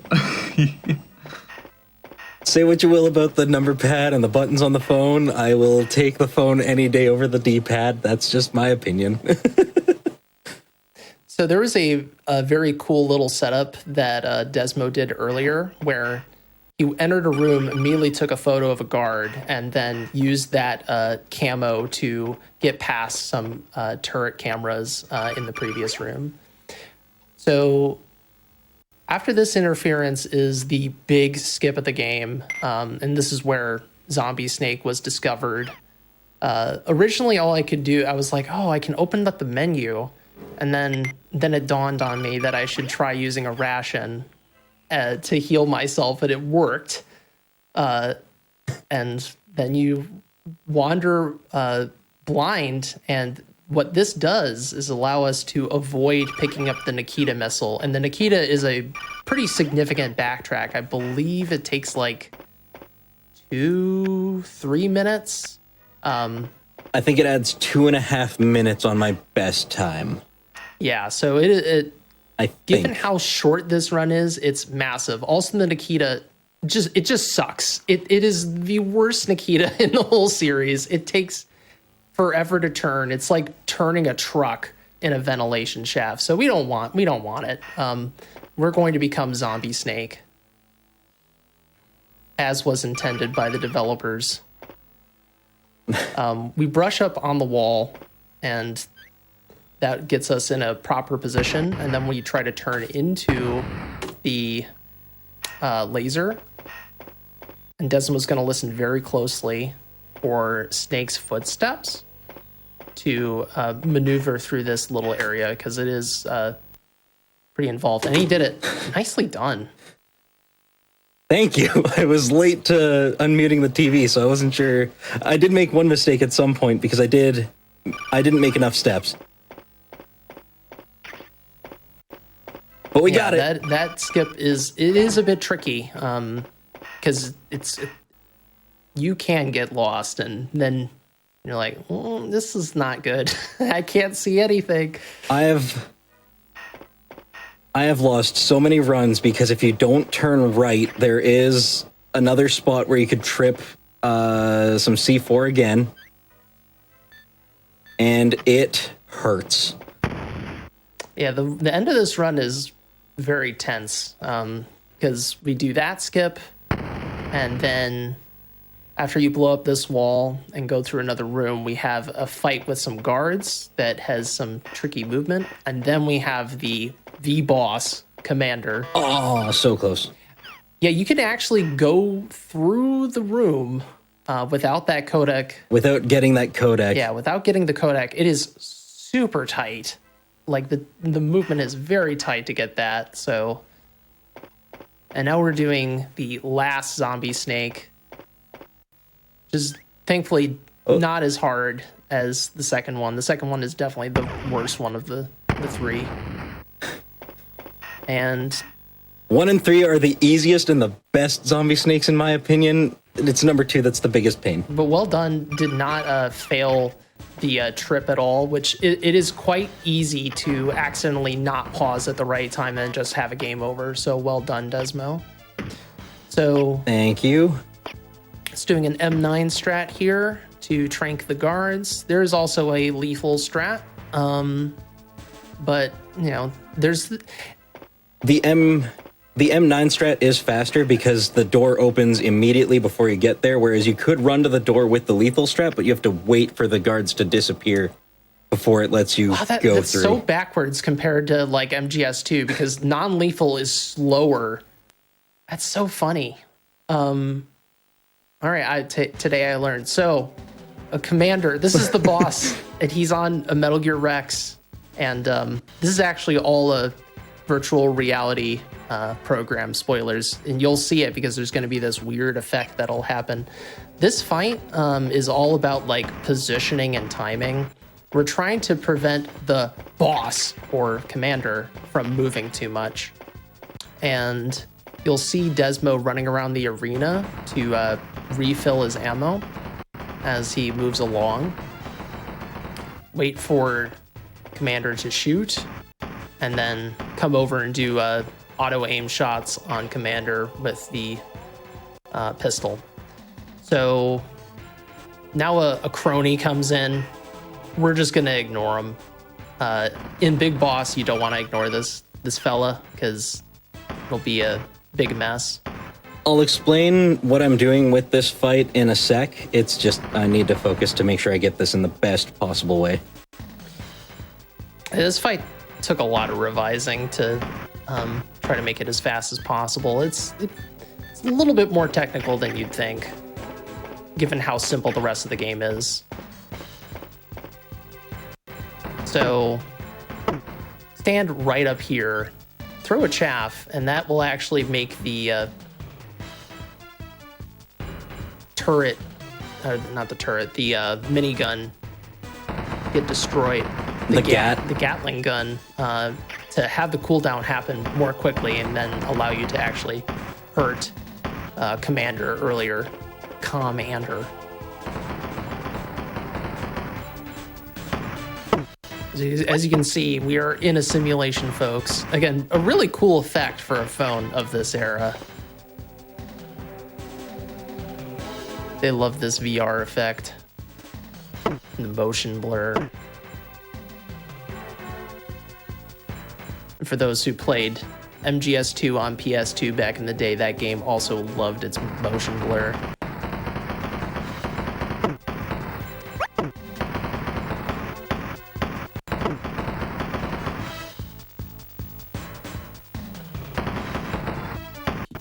And time is coming up shortly.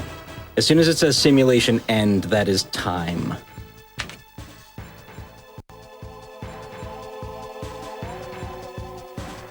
And time.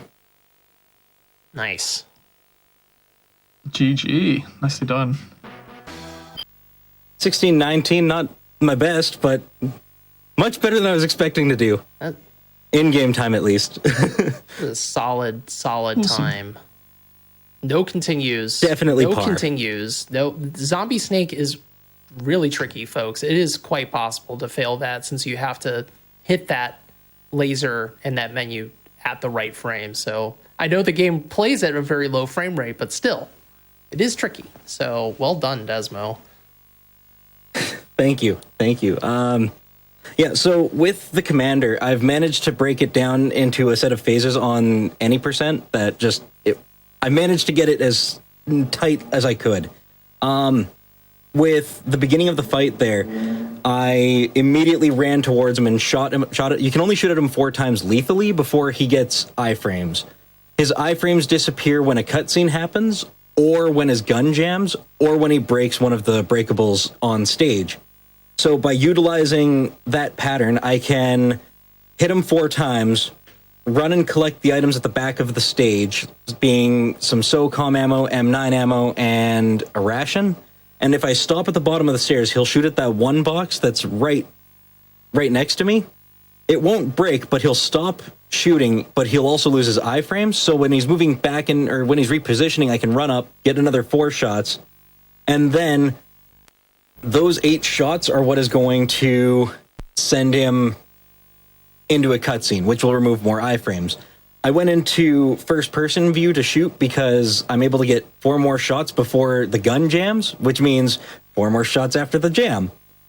After the gun jams, I pop the chaff grenade, so then after the cutscene is done, where he breaks one of the breakables, the gun will jam quicker, allowing me to get an additional 8 shots off because 4 while he still shoots, and then 4 more when it jams. And then I move to the higher level because he'll normally break one of the breakables, which will allow for 4 more shots, and then the gun should jam, allowing for an additional 4, and by the time he gets over to that last box, you're able to finish him off like I just demonstrated. Exactly like I said, this fight is way more technical than you think it is. It used to be just pew pew shoot the guy, but we put some time into it. So well done, Desmo. Once again, folks. Oh, go ahead. Do we have time to show camera controls? Sure, go on then. Let's see it. Yes. Let's see if I could show it in VR training. Because yeah, sure. Let's go with. I think I just picked the worst weapon to do it with, but okay.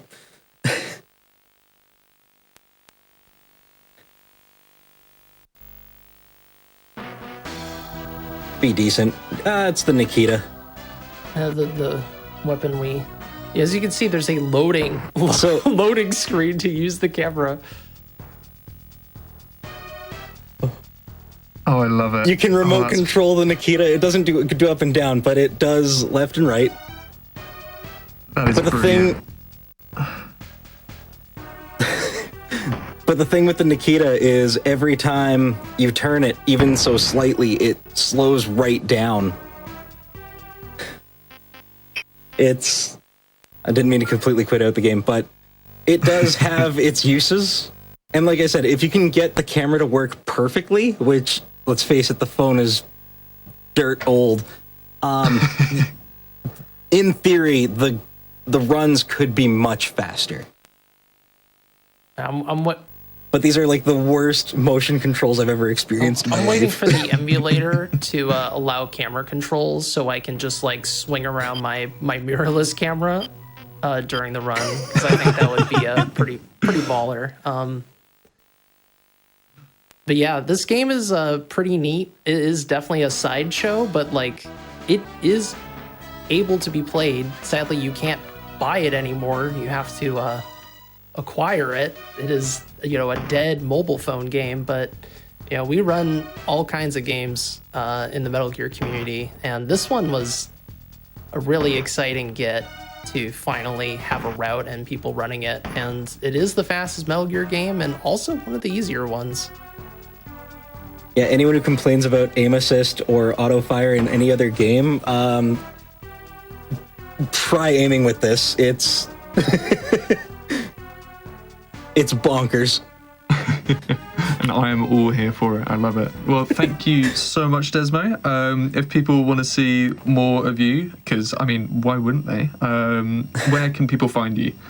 You can find me on twitch.tv/DesmoFlynn. You can also find me on TikTok, Twitter, Hover, and a bunch of all social media platforms. You can find me on as at DesmoFlynn, DesmoFlynn.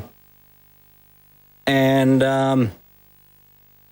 I don't normally focus speedruns, but when I do them, it is normally a holler and a half. And I primarily focus on the mobile exclusive Battle Royale Final Fantasy VII, The First Soldier.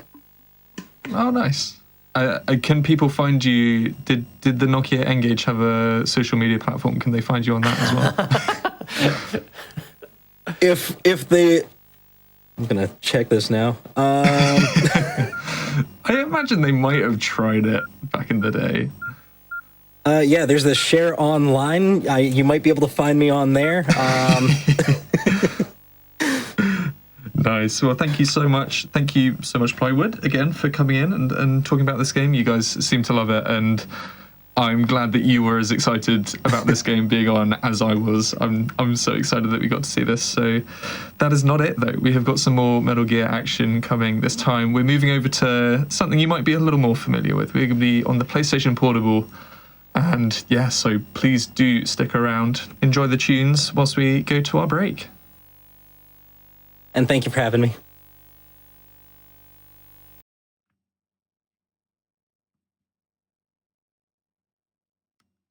Hello, everyone. Welcome back to Going Places. This is the hotfix that looks at portable games speedruns, and region-exclusive games. This has been a portable game special, but there's a lot of love for this. We are riding a high from the N-Gage showing that we just had, and we're going to be moving over to the PlayStation Portable. But before we do that, I'd just like to remind you that the Games Done Quick has a highlights show up on YouTube. So you can find the highlights from sort of a whole array of the shows that happen during our 2-week different schedules.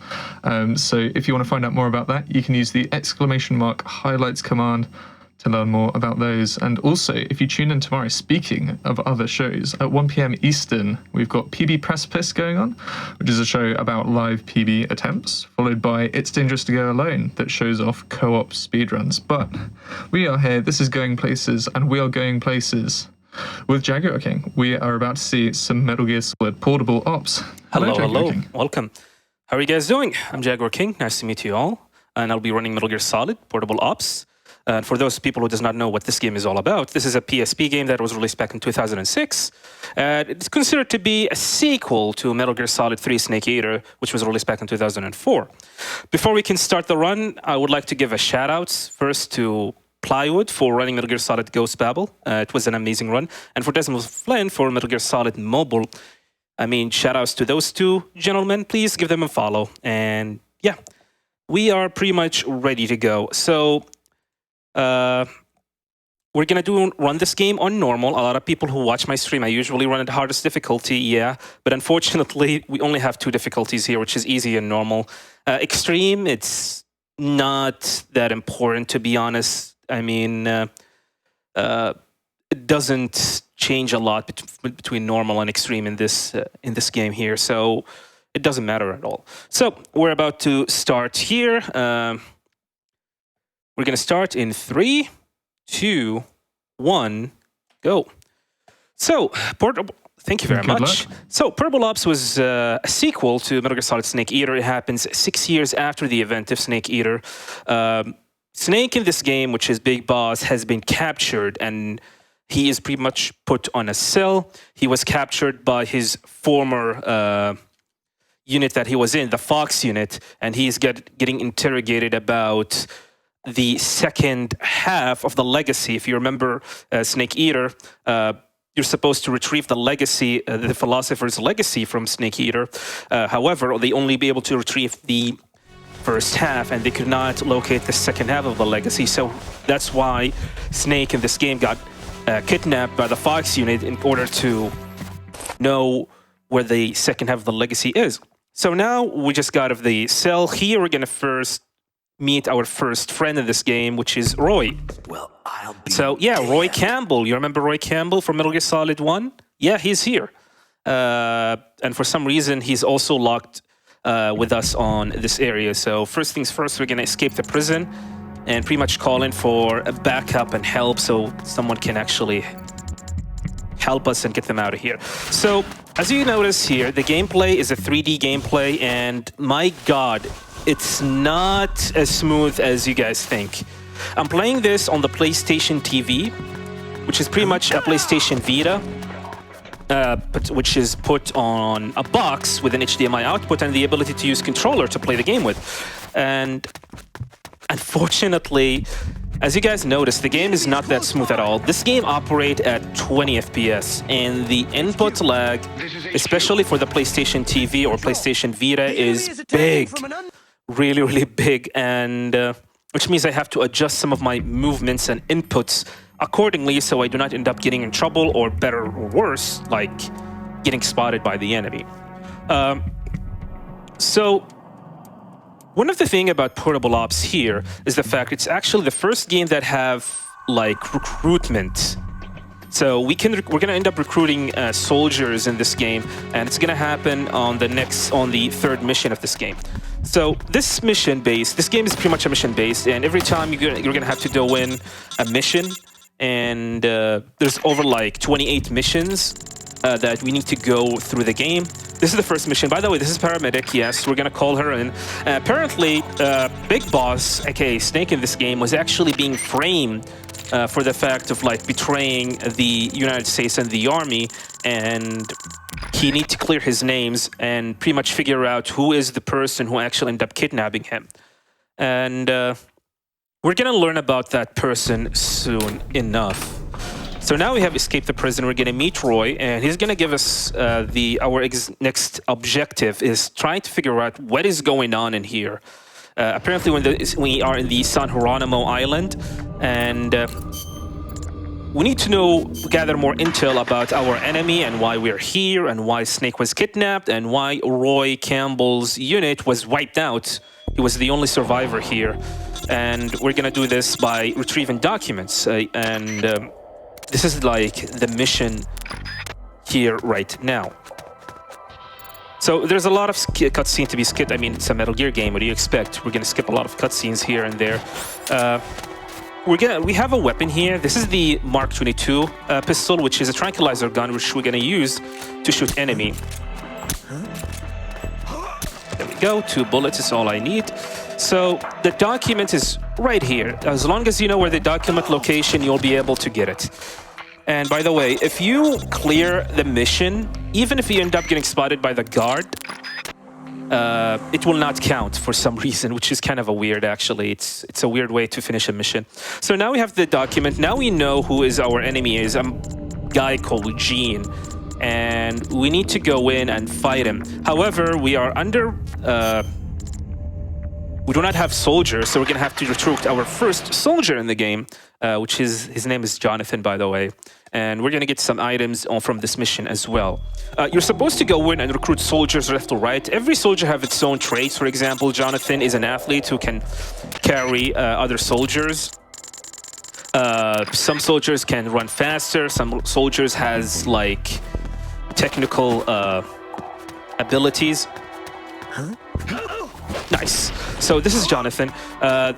So the fact that was actually I was able to take him down and CQC him is not that easy. He can easily spot you, and then he's going to sound an alert. The fact that I was able to CQC him, that was actually really good, and I'm actually glad that actually happened. So we're going to drag him all the way to the truck, and we're going to get our first recruit. Thankfully, in this game and in this run, in this speed run, we do not need to recruit a lot of soldiers. We only need to recruit 2. This is going to be the first one, which is going to be Jonathan. The second one was going to be on the on the next few missions after that. And the main reason, especially for this run, that why we need to recruit soldiers is we're going to need them to use them as spies. There are going to be moments we're going to have to use these soldiers as spies so we can get intel and pretty much have locations. So I'm going to have Jonathan and put him on the same unit as Snake, which means this will allow me to control Jonathan at the same time. The fact that I have Jonathan right now and I can control him, this will allow me to sneak in between the enemies without getting spotted. So as you notice, there's a chameleon icon on the top left, which means that guard who have the same clothes as I am will not notice me until I get really, really close to them. This will allow me to sneak in really throughout the entire facility or in the entire area without having to worry about getting spotted by any of them whatsoever. So here, we're gonna have to return back to the comm base. We need to call in paramedic. Apparently Roy is sick and we do not know what happened to him. So we're consulting paramedic for what is actually going on with Roy. It turns out he was actually bitten by a mosquito and we need to get him some cure in order to save his life. So Jonathan is going to suggest the fact that we need to get to the hospital to find the cure. And on the hospital, we're going to get our second recruit. It's going to be the only recruit that we're going to have to on the mission. There's going to be another recruit coming up soon, but we do not have to recruit him. He will actually join us immediately.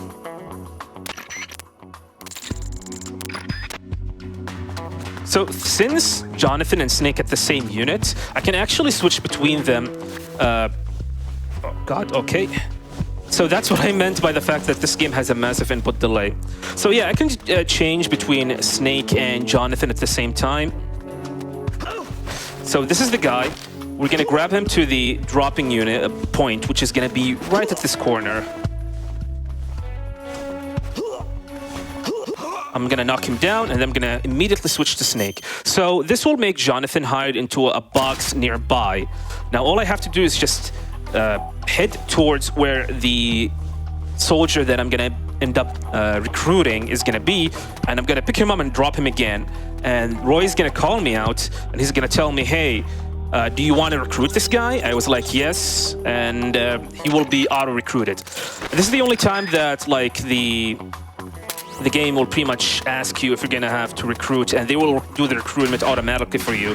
The next time you will have no choice but to have to pick them up all the way to the truck, or let Jonathan or anyone else in your team to pick them up by putting them next to an area where they actually hide. So we are in the hospital. Unfortunately, there is no vaccine for the parasite that Roy got infected to, so we're gonna have to go in and search to the research facility, apparently, because this is where they actually moved all the vaccines they need here. Same as before, we're gonna go use Jonathan to infiltrate the research lab and pretty much find our objective.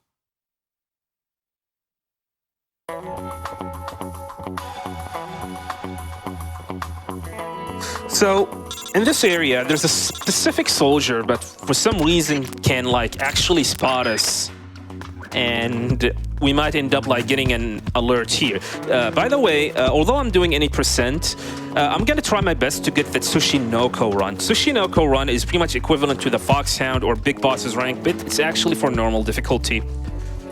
So you might be wondering why I'm not doing Foxhound rank or Big Boss's rank in this game. It's because the requirement between Tsushinoko and Foxhound rank in this game is the fact that in Foxhound you need to recruit over 100 soldiers, and for Tsushinoko you only need to recruit less than that. The other requirements are going to be the same: no alerts, no game overs.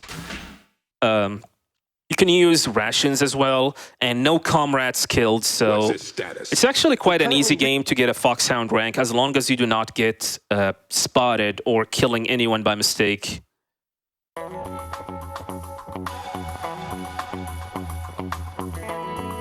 So now we have met Cunningham and Gene, and we just saw Gene weird power where he actually can like control soldiers in a weird way.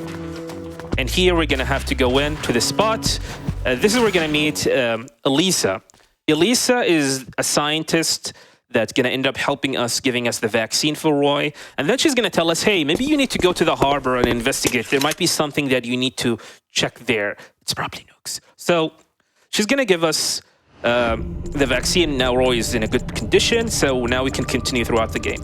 So we do not know where the harbor is, so we need to go in and find it where it is. So right now we have Arwana. This is the recruit. It's a random recruit. We're gonna put him in the research lab, and Jonathan, we're gonna put him on the supply depots, and then I'm gonna get a spy unit, and then he's gonna give me an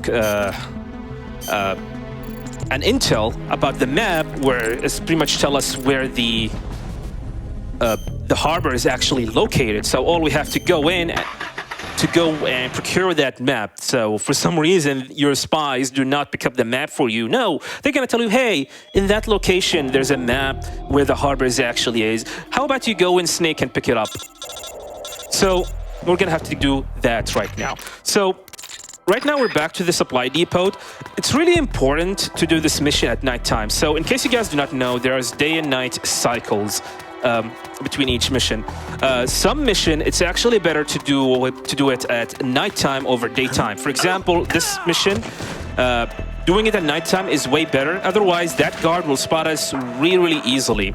The guard will have like lower vision on nighttime compared to daytime.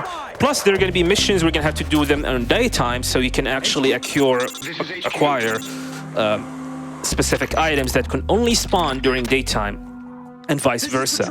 So now we have the map, and apparently there's a rail bridge that is going to pretty much connect the two islands together, and we're going to have to go in and check it out.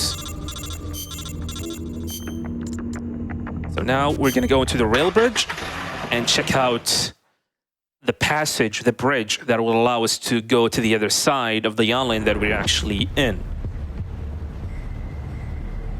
So yeah, every time you start a mission, it's going to tell you your objective. Roy's going to call you, and he's going to tell you, hey, do this, do that. And right now, we need to go in and investigate the matter regarding the rail bridge here. Unfortunately, we cannot do anything, so we're going to have to go here, because apparently the rail bridge is pretty much heavily guarded, and we cannot cross just yet. So Roy's going to tell us, hey, there's a lot of enemies, get back here, we're going to have to figure something out. So the next thing that we're going to have to do here is that we need to do some diversions, and we're going to have to send our spies to find like bomb location. We're going to have to bomb these places in order to pretty much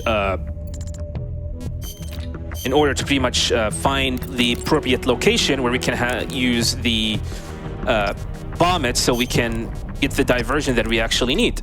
So now Jonathan found the supply depot, so we're gonna head to the supply depot and plant a bomb or a C4 on that location, so we can create a an explosion that is going to end up like grabbing the attention of the guards on the rail bridge, and this will allow us to sneak in throughout the rail bridge without getting spotted.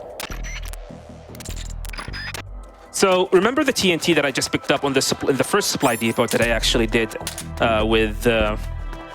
in order to recruit Jonathan. It's really important to pick that up because this is where we're going to have to use it. So notice this soldier here. Just keep an eye on him. So I'm going to go to this truck, put it, an explosion. Well, screw that. I'm not paying enough to investigate that. Yeah, for some reason, this soldier just noticed, hey, a big explosion just happened, and there's a weird guy in front of it that for some reason he is not affected. And he got scared and he just left. He decided, I'm not paid enough for that. He's decided that it's not his problem. Yep, that is correct. So now Jonathan has found the location for the Soviet patrol unit. We're going to move Jonathan to the research lab in order to help our neural recruits to find the bomb location. There are like 4 bomb locations. Thankfully, we only need 3 of them. So this Soviet patrol area, the bomb location is actually in a small warehouse close by. There's a soldier, however, in front of that warehouse. We're going to have to CQC him and pretty much put the TNT, detonate it immediately before he can get up. Otherwise, we might end up accidentally killing the soldier. Here, we're going to hold here. So this is the guy.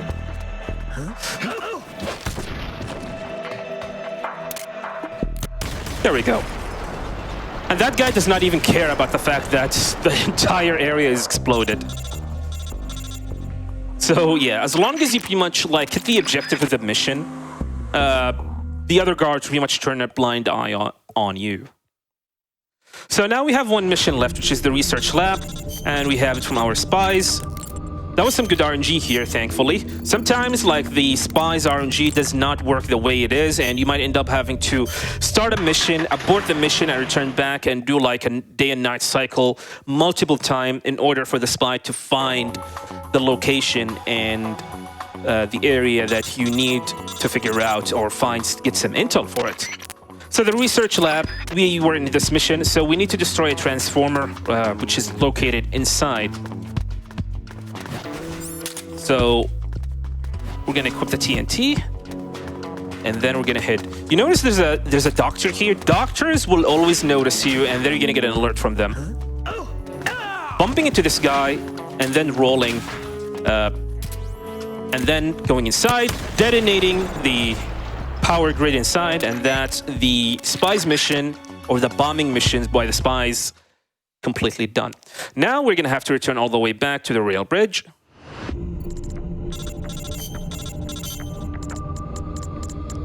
And the rail bridge is going to be completely cleared.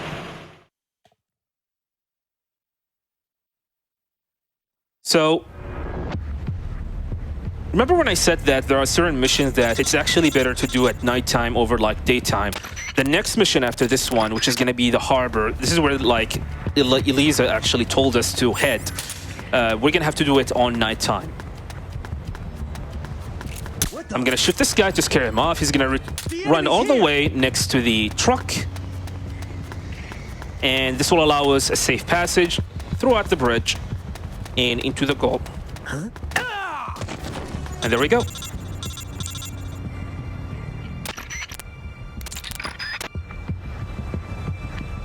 So the next mission is going to be the harbor.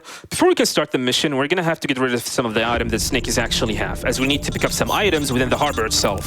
So I'm going to go in, I'm going to get rid of the ammo and the medical kit that we actually picked up, and then we're going to start the mission immediately. Remember what I said earlier, harbor, this mission you need to start it at nighttime, and the reason for that is because there's a soldier at the beginning of the area that if you start the mission or did this mission at daytime, he's going to immediately spot you as you go into the ladder in front of me right here. So this is the ladder. Huh? What was that? If this was daytime, he would notice me immediately, and then he's going to sound the alert. So I just picked up the M63 machine gun. I'm going to shoot this guy. I'm waiting a little bit because if I shoot him a little bit too early, this guy is going to notice him, and then he's going to call in for backup. Huh? and then we're going to continue normally. So yeah, we just picked up the M63. This is a machine gun weapon that we're going to have to use it against the bosses in this game. And it's going to be extremely helpful against the first and the second boss, or sorry, the second and the third boss in the game. This is patrol. The enemy is So the next item that we're going to end up picking up is the box. Yeah. Our trusty box is actually here, and it's actually way more OP in this game compared to like Snake Eater. So dropping down to the inside of the ship, there's going to be a cutscene where you meet a guy, a certain Russian individual, I don't know his name is, and you're going to meet him, and then you're going to meet the first boss fight, which is we're not going to fight right now, but we're going to tell us how dangerous this boss might end up going to be.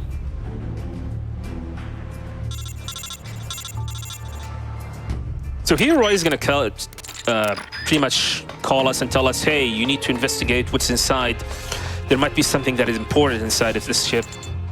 And then suddenly we notice something. Notice something that is not normal. And you guys just realize it. It's nukes. This ship is actually filled with nukes. Nuke spots to be exact. And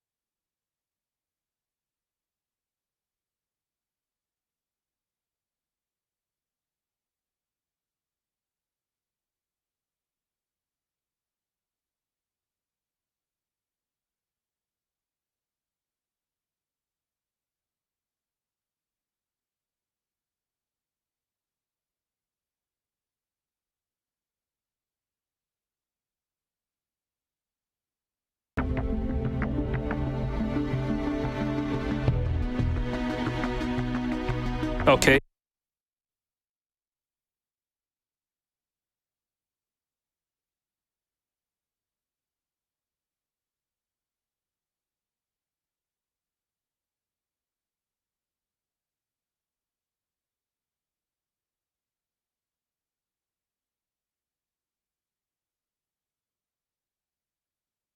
Zero frame drops.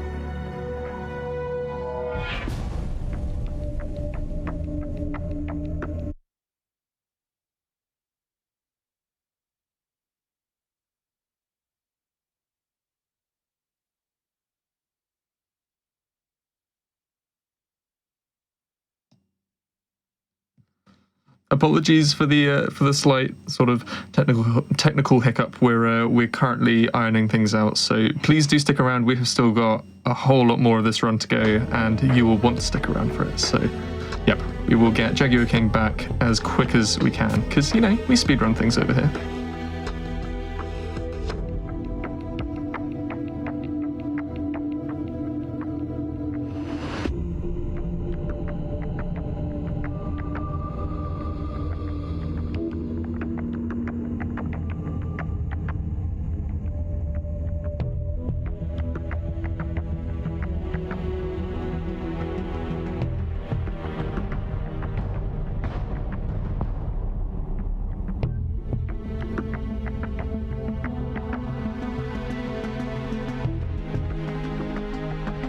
All right, 3, 2, 1, go. All right. Hello, everyone. Sorry for the technical difficulties. Apparently, the Patriots did not like the fact that I'm actually streaming the run or speed running throughout the game. So, god damn the Patriots. So, right now, we have the security base explored and pretty much found. Our spies did actually really great, so we're going to continue from there. That was smooth. Yeah. I like that.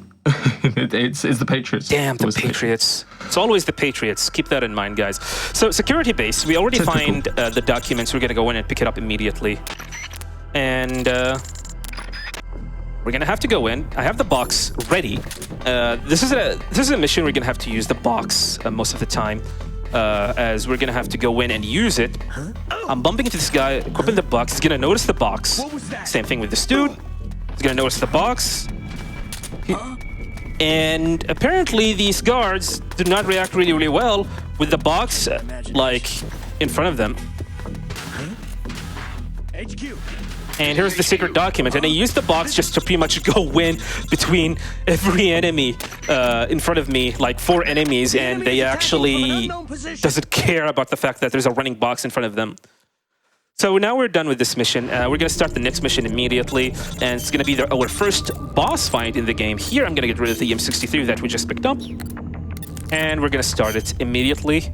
The reason for that is because there's going to be a weapon in this mission that we're going to have to pick it up, which is going to be the Mosin Nagant, which is a sniper rifle that shoots tranquilizer weapon. Remember the Mosin Nagants from the N from MGS3? Well, it's in this game, so yeah.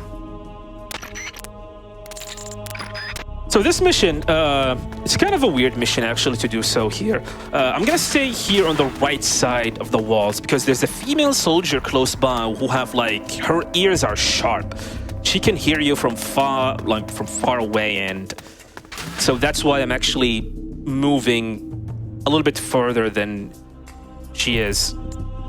So the Mosin Nagant, the weapon that we need to pick it up, is actually right here. However, there's lasers right here. I'm going to go underneath it, pick it up, and we're going to continue. Here's our trusty Mosin Nagant. There you go. Here's the female soldier. And there we go. We're continuing. So it's really important to have a TNT with you in this mission, as we're going to have to blow stuff up. So yeah, we're going to have to blow stuff up. So I'm rolling before the cutscene triggers to the right side. And the reason for that, there's a soldier on the left side that could easily spot you if you do not do so. Huh? All right, now we're good. We're gonna drop down, and then we're gonna have to continue. The objective of this mission is that you need to blow up the power grid that operating the warhead storage.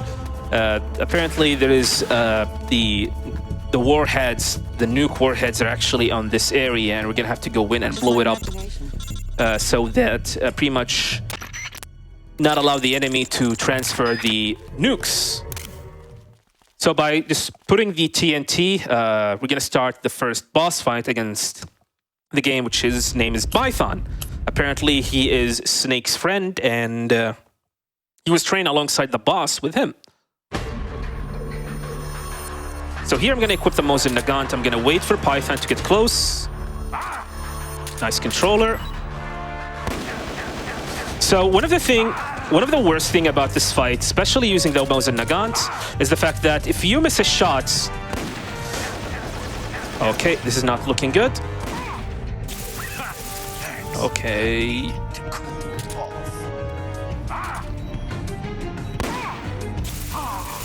That's a nice cool breeze.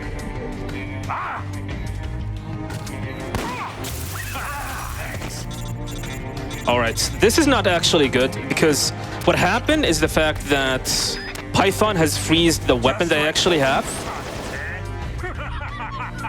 So we're gonna have to wait a little bit for the weapon to unfreeze before we can actually fight him.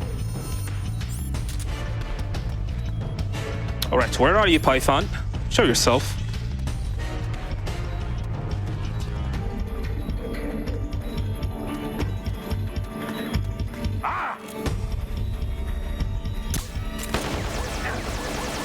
All right, maybe it's a better idea to just kill myself and do this again. This fight is so easy, but sometimes things like this happen and then there's nothing you can do about it.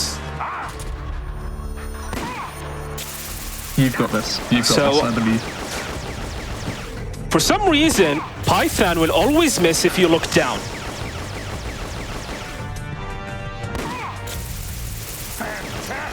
I mean, which is kind of a weird thing actually to happen. And one more headshot, and that's the fight. Yeah, this fight is so easy, but sometimes weird things happen, and there's nothing you can do about it, just like that. So, Python is going to be our third recruit. And this is something interesting that the game actually have. If you defeat Python, non-lethally, he will join you. If you beat him lethally, he's gonna die and you will not be able to recruit him whatsoever. So one thing I would like to mention, and I forgot to mention before we start this run, I'm playing on the PAL version of the game. So I'm not playing the US version. This is the PAL version of the game that was actually released in early 2007. The reason for that is the PAL version have some good quality of lives, including the weird bug that you just saw against Python, where you can actually, if you look down, for some reason he's going to keep on missing and he will not be able to shoot you whatsoever. There are other stuff as well that the PAL version excel at over like the US and the Japanese version, and I'm going to explain and show these as well. By the way, notice that. The hitbox for the roll is so massive. I was not even close to that guy and I was able to knock him down. Which is actually kind of funny, to be honest. So the airport, in this mission, Python tell us, or someone actually tell us, that there is a government official that we need to go in and interrogate before he runs away. So the official is actually right here.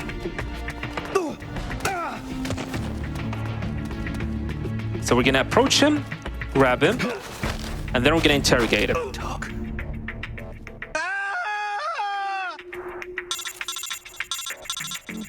And that's the airport mission. Didn't sound like he talked at all. I just had a ah. Yep, that is correct. I mean, he had really an amazing scream. So he tell us about where the silo entrance is. This is where we're gonna have to pretty much unequip some of the stuff. We're gonna equip the M63 that we just got earlier at the beginning of the mission. We're gonna have Jonathan with us this time around. And then we're going to start this mission. So the silo entrance, it's really important to start this mission at daytime. There's a weapon that we're going to have to pick it up that's only spawned during daytime, which is going to be the stun grenade, which will be helpful against the boss that is not final. Not the final boss, but the one before it, if that makes sense. So in this mission, as I said earlier, we get rid of 2 items. We're going to pick up the stun grenade, plus we're going to pick up the rocket launcher, which is in this mission as well. Okay, so I'm going to take this safely. Usually I rush in through this mission, but I'm going to do things a little bit safely by shooting this guy. Usually I just roll into him, but sometimes it's better to just take your time so we do not get spotted. This is Patrol. The enemy is attacking from an unknown position. So we're going to shoot this guy. Use extra caution. And there we go. This is the stun grenade. This is the RPG. What happened? We're going to drop down. And then we're going to hit right here. And then we're going to fight our second boss in the game. Null. Null 1. Yeah, this is going to be the first fight against him. We're going to use lethal weapon against him. The fact that, and the reason for that is because you cannot kill Null in this game. So we're going to equip the M63 and I'm going to shoot his leg.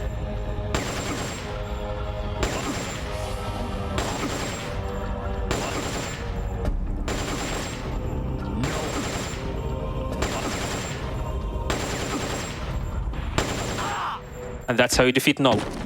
It's actually a really funny way to defeat him by just shooting his legs. Apparently, he cannot block his legs for some reason. Shoutouts to Marlon Haight for discovering the strats. We usually used an RPG against him, but thankfully we do not need to do that anymore. All we have to do is just use the M63 and pretty much clip his legs. And yes, if you guys figure it out, that's Gray Fox, aka Frankie Yeager. So now Snake has been captured, so we're going to have to use Jonathan and pretty much figure out where they actually captured Snake, and we need to pretty much save him in the process. So we're going to have to go in and interrogate some soldiers on the way in order to figure out where Snake has been taken to.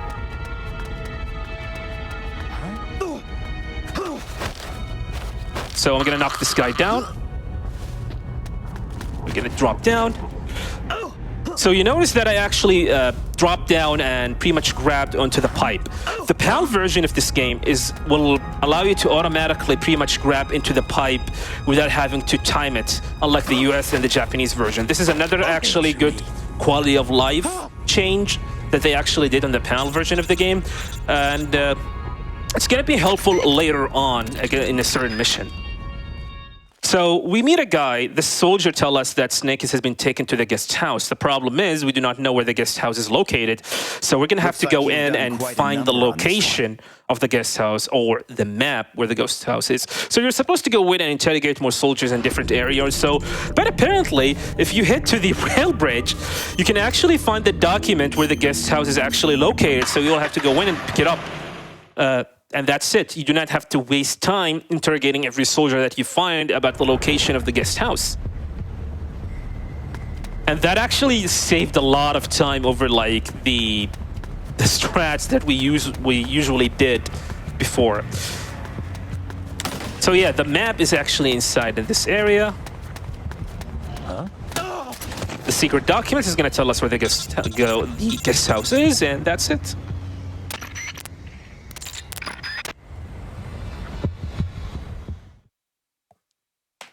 All right, now we're done. We know where Snake is actually located. We're going to have to go into the guest house and pretty much save him.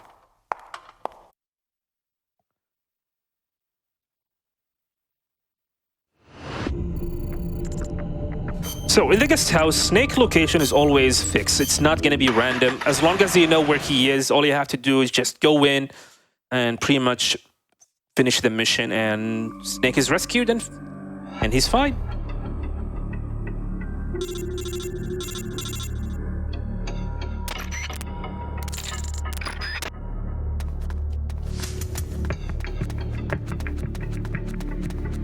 So that soldier, remember when I said that you want to keep your distance against soldiers who look like you? Otherwise, they're going to actually spot you and then they recognize, hey, you're not one of us. Or you used to be one of us, but now you are a traitor and with the enemy. Alert! And that would actually happen. So this is where Snake is going to be located. Go in here and save him. And that's the mission. So now that we have saved Snake, we're going to have to do some menuing first. We're going to have to put some spies on certain areas in preparation for what's going to be coming. We're going to take Jonathan. Actually, yes, we're going to take Jonathan, put him into the silo entrance.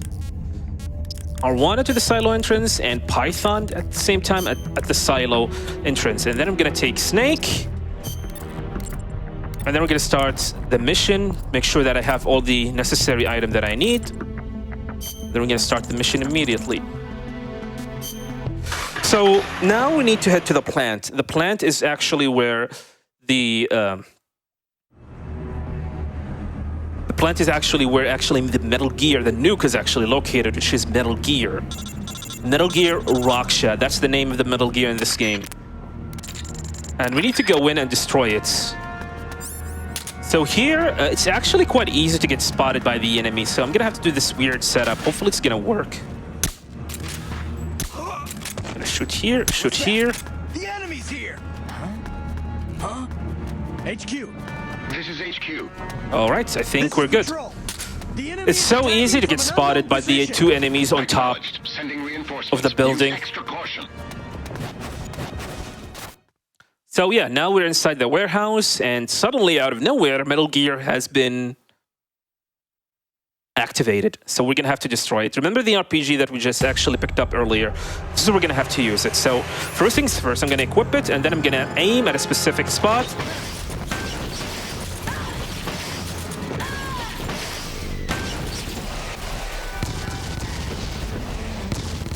Unfortunately, we got some bad RNG. I wanted Metal Gear Raksha to be using its SMG or bullets at us. Actually, that was good RNG. Actually, we did the amount of damage that we need. So now we're going to second phase. I'm going to have to aim at the right side of it. The issue with this fight is the fact that the input delay and the lag is enormous. So hopefully I'm not going to end up getting some input drop.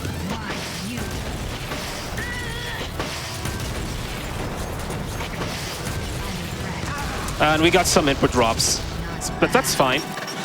We're completely fine.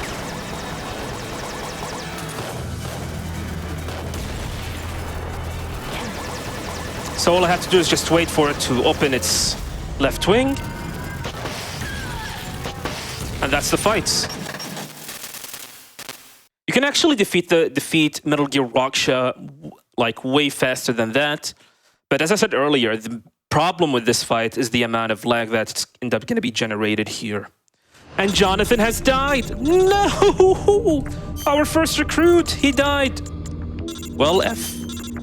F for Jonathan. Yeah. F's in the chat, Jonathan. Okay. So now, since we have put our recruits to investigate the silo entrance, so they're going to tell us that the silo is actually being operated by a power substation somewhere located in the ravine. So we're going to have to take the spies and put them onto the ravine area. And hopefully they're going to find the power substation, and they did not. So this is one of the things that we're going to have to deal with, especially when you pretty much speedrun the game, is the spies RNG might not be in your favorite. So what I'm going to have to do is I'm going to start the mission, and then I'm going to import it immediately in order to get some a fresh negative cycle so we can actually like rotate between them. And there we go, we got the report. They have discovered where the power substation is located. Now we can continue. But before we do so, I'm going to take the spies, put them in the technical unit, as we're going to start developing a bomb later on. And then we're going to start the ravine mission immediately.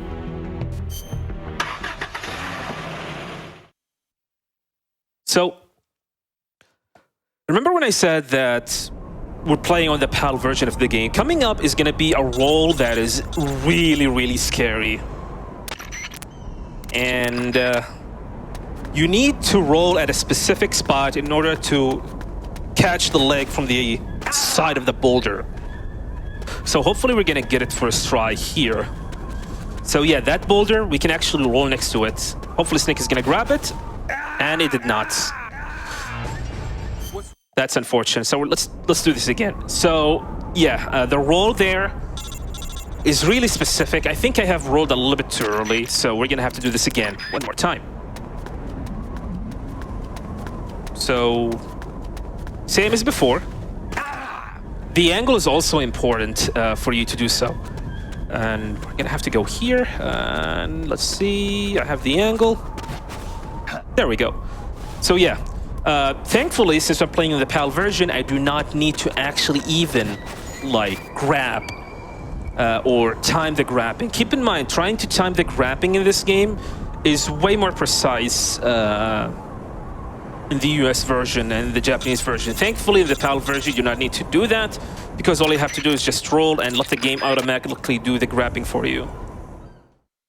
So now we're going to head to the power substation, and we're going to have to investigate the location, or find the location we can actually...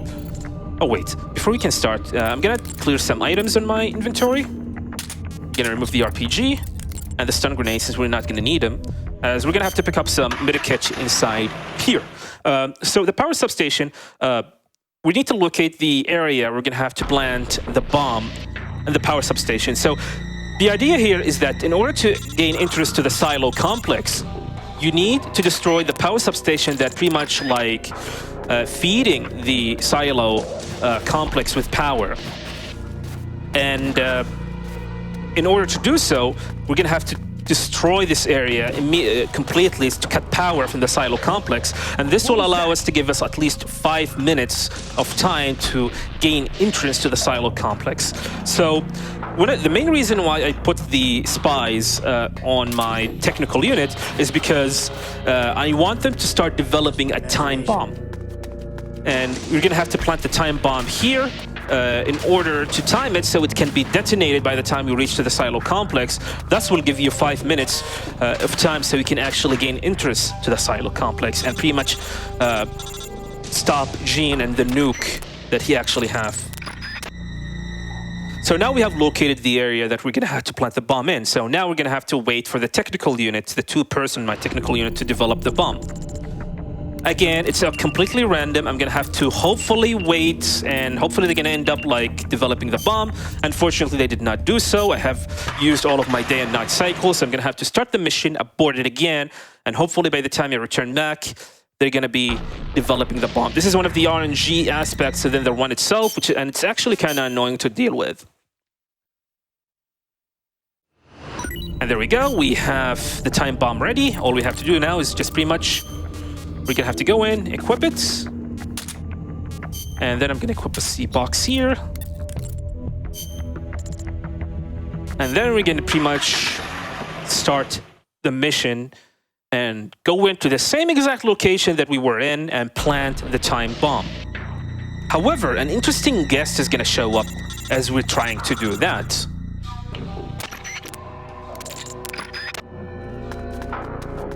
So here I'm rolling, actually, I'm going to end up rolling 2 times instead of 3. The reason for that is because there's a female soldier and I need to delay my movements. I'm pretty much buffering my movements so I do not end up speeding up through the entire area. Otherwise, the female soldier, which is this one right here, will end up spotting me. So, and gonna drop down. What? We're gonna knock her down, and then we're gonna continue forward. We're gonna equip the time bomb, and then we're gonna head to where the power grid is actually located. And there it is. We're gonna plan it up. And this mission is done. Or so it seems. Apparently, Null is finally back, and he's back for revenge, and we're gonna have to fight him again. And it's gonna be the same strategy as we did before.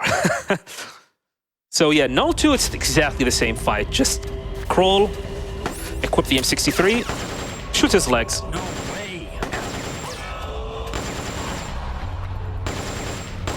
Okay.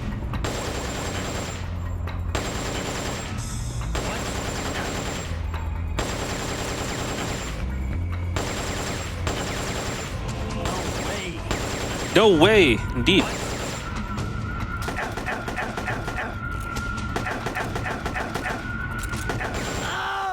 That's it. That was actually really, really clunky. I could have beaten him a little bit faster than that, but I ended up wasting a lot of ammo. And there you go. That's Null 2. We're not going to see him any more time. Now we're going to have to head to the silo entrance again. So now that the bomb has been detonated, we have 5 minutes to gain entrance into the silo complex. And it has some great music on this mission.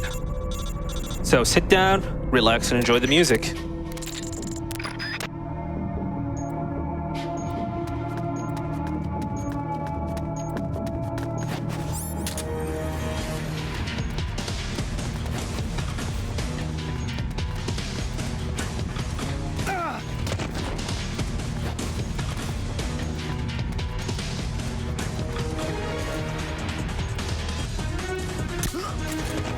The enemy is close by!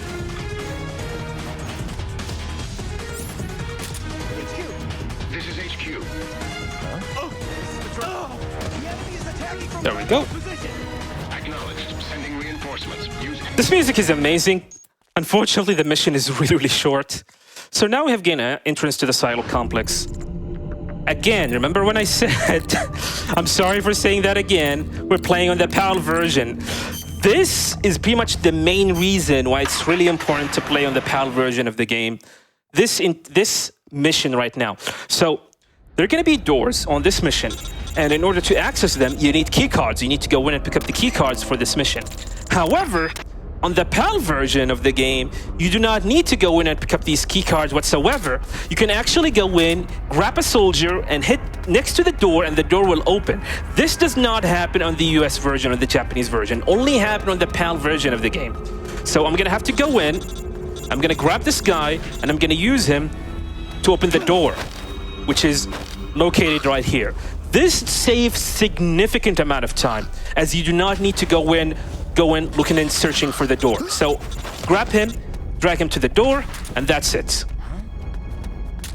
So the door in front of us here, you need to enter a Kodak call. So I'm gonna call Ghost. This is actually gonna like progress the Kodak number a little bit closer, and then I'm gonna call 14575. And that's it. This is gonna end up unlocking the door for me, and then we're gonna continue forward. Same thing as we did before with the soldiers. There's gonna be another soldier that I'm gonna have to grab him and use him to open the door. This is patrol. The enemy is attacking from an unknown position. Acknowledged. Sending reinforcements. Use extra caution. And that's it. Then we're gonna continue forward. Here we're gonna pick up the chaff grenade. There are gonna be a bunch of cameras coming up soon. And we're going to pick up the chaff grenade, use it immediately, and then we're going to drop it again since we do not need it anymore. So here it is. Throw it. And then I'm going to end up tossing... Oh, crap. I tossed the... Shit. Sorry about that. I ended up tossing the Mark 22, so I'm going to have to pick them up again. I'm going to use a chaff grenade here. All right, now... Okay, let's not make the same mistake as we did. There we go. So, there we... Okay. We saved it. So here I'm going to shoot the wall. What's that? There's going to be a guard. I'm going to grab him before he reaches destination. And I'm going to use him to open this door. And that's the final door that we need to open. Now there's going to be a door which we're going to have a key card for to open it. Thankfully, the key card is too close. We're not going to have to take a really long detour to pick up the door. So here, I'm going to pick it up, tap the medkit, and there we go. And that's the mission. So, there we go. And now we're done with the mission. Coming up is going to be the two final boss fights in the game, Cunningham and Jean. And we're going to have to fight both of them. So, against Cunningham, we're going to have to... I'm going to equip the Mosin Nagant here. I have the medkits ready. The M63 ready. Actually, no. We're going to have to equip... Not the M63, it's the stun grenade. Okay, silly me. So, this is the only time that we're going to have to use the stun grenades against Cunningham. So, Cunningham, the boss fight is not hard, but it could be random. So, at the beginning of the fight, he's going to either go to the right side or the left side. We want him to go to the... either any of the side, probably the left side, actually. And we're going to start tossing stun grenade at it.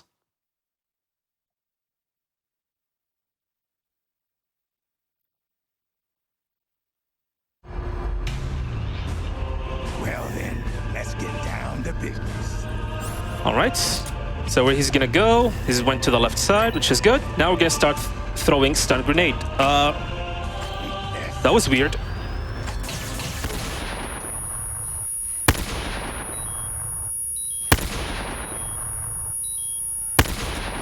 And now I'm gonna have to use some medkits, equip the M63. And then I'm gonna shoot him. He's gonna lower down, I'm gonna equip the Mark 22, and then I'm gonna shoot him.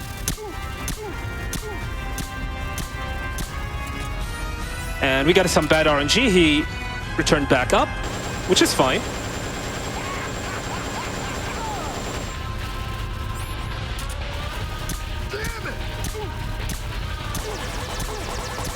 And that's the fight, that's Cunningham. Yeah, this fight is really good, but sometimes RNG will not be in your favor and stuff like that happen. So now coming up is going to be the final boss fight, Jean. We're going to equip the Mosin Nagant. And we're going to get rid of the... I'm going to get rid of the M63.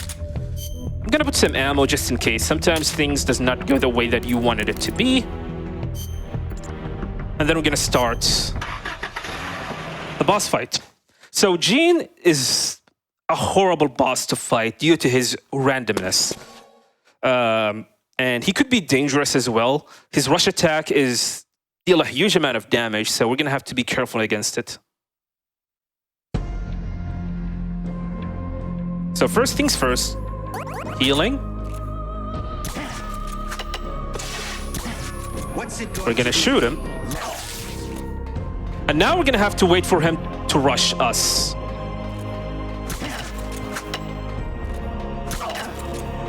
Come on, buddy. You can do it. There we go. Now I'm going to use the Mosin Nagant and shoot him in the head. I'm finished warming up now. That's some bad RNG. Remember when I said that using the Mosin Nagant, you pretty much lock to the animation of reloading a bullet in the chamber. So we're going to have to be careful now.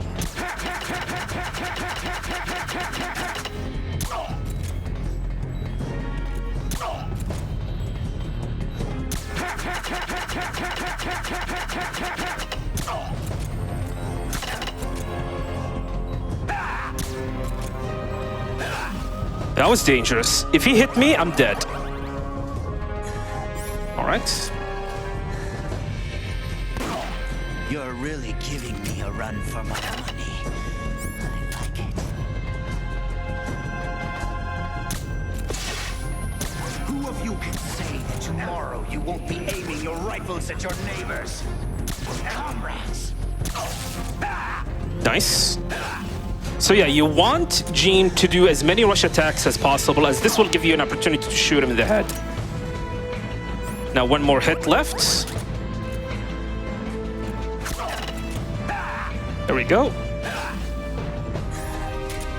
Get ready for time. And time. And that's Metal Gear Solid Portable Ops. GG. Nicely done. Yeah, thank you guys very much for watching. Totally appreciate it. So this one was actually kind of great, with the exception of some hiccups here and there. We game overed against Python. We did not get an lot of alerts. Did I get an alert? I'm not sure if I actually get an alert or what. But this was actually a really decent run. I'm actually happy about the outcome of it. So a lot of people has been asking me, is Portable Ops canon or not? And that's probably going to be like a question for another day, but I'm going to take this opportunity to tell you it is canon if you consider Metal Gear Solid 4 as the final Metal Gear Solid game released, which means no Peace Walker, no Ground Zero, no Phantom Pain. However, Peace Walker actually pretty much removed the continuity from Portable Ops on Peace Walker, so unfortunately it's not.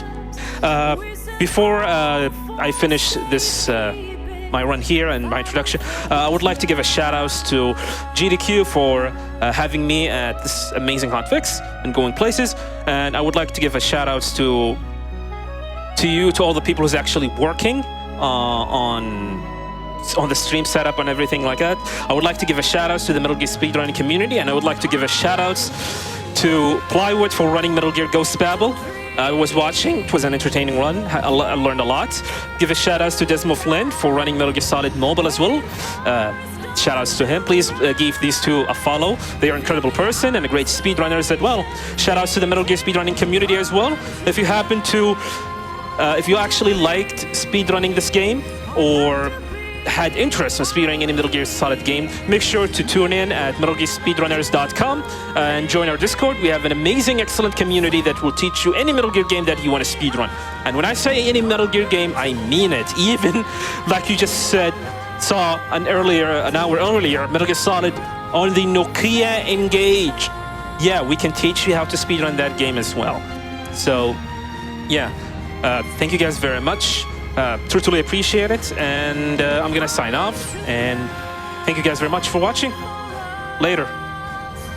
Yeah, thank you, Jaguar King. That was a great run. I might have just completely sort of glossed over it, but people can find you, I imagine, Jaguar_King. Twitch.tv/Jaguar_King. You can find me there. Brilliant, and I definitely, especially after today, full vouch for the Metal Gear Solid community.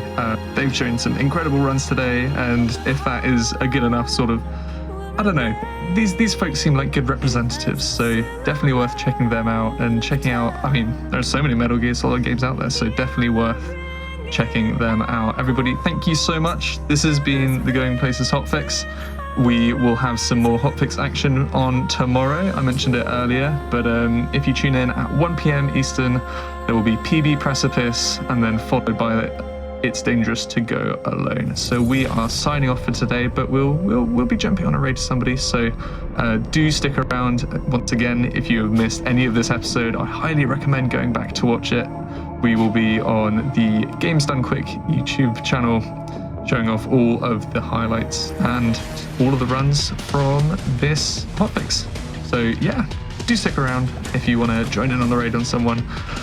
But otherwise, thank you very much for watching.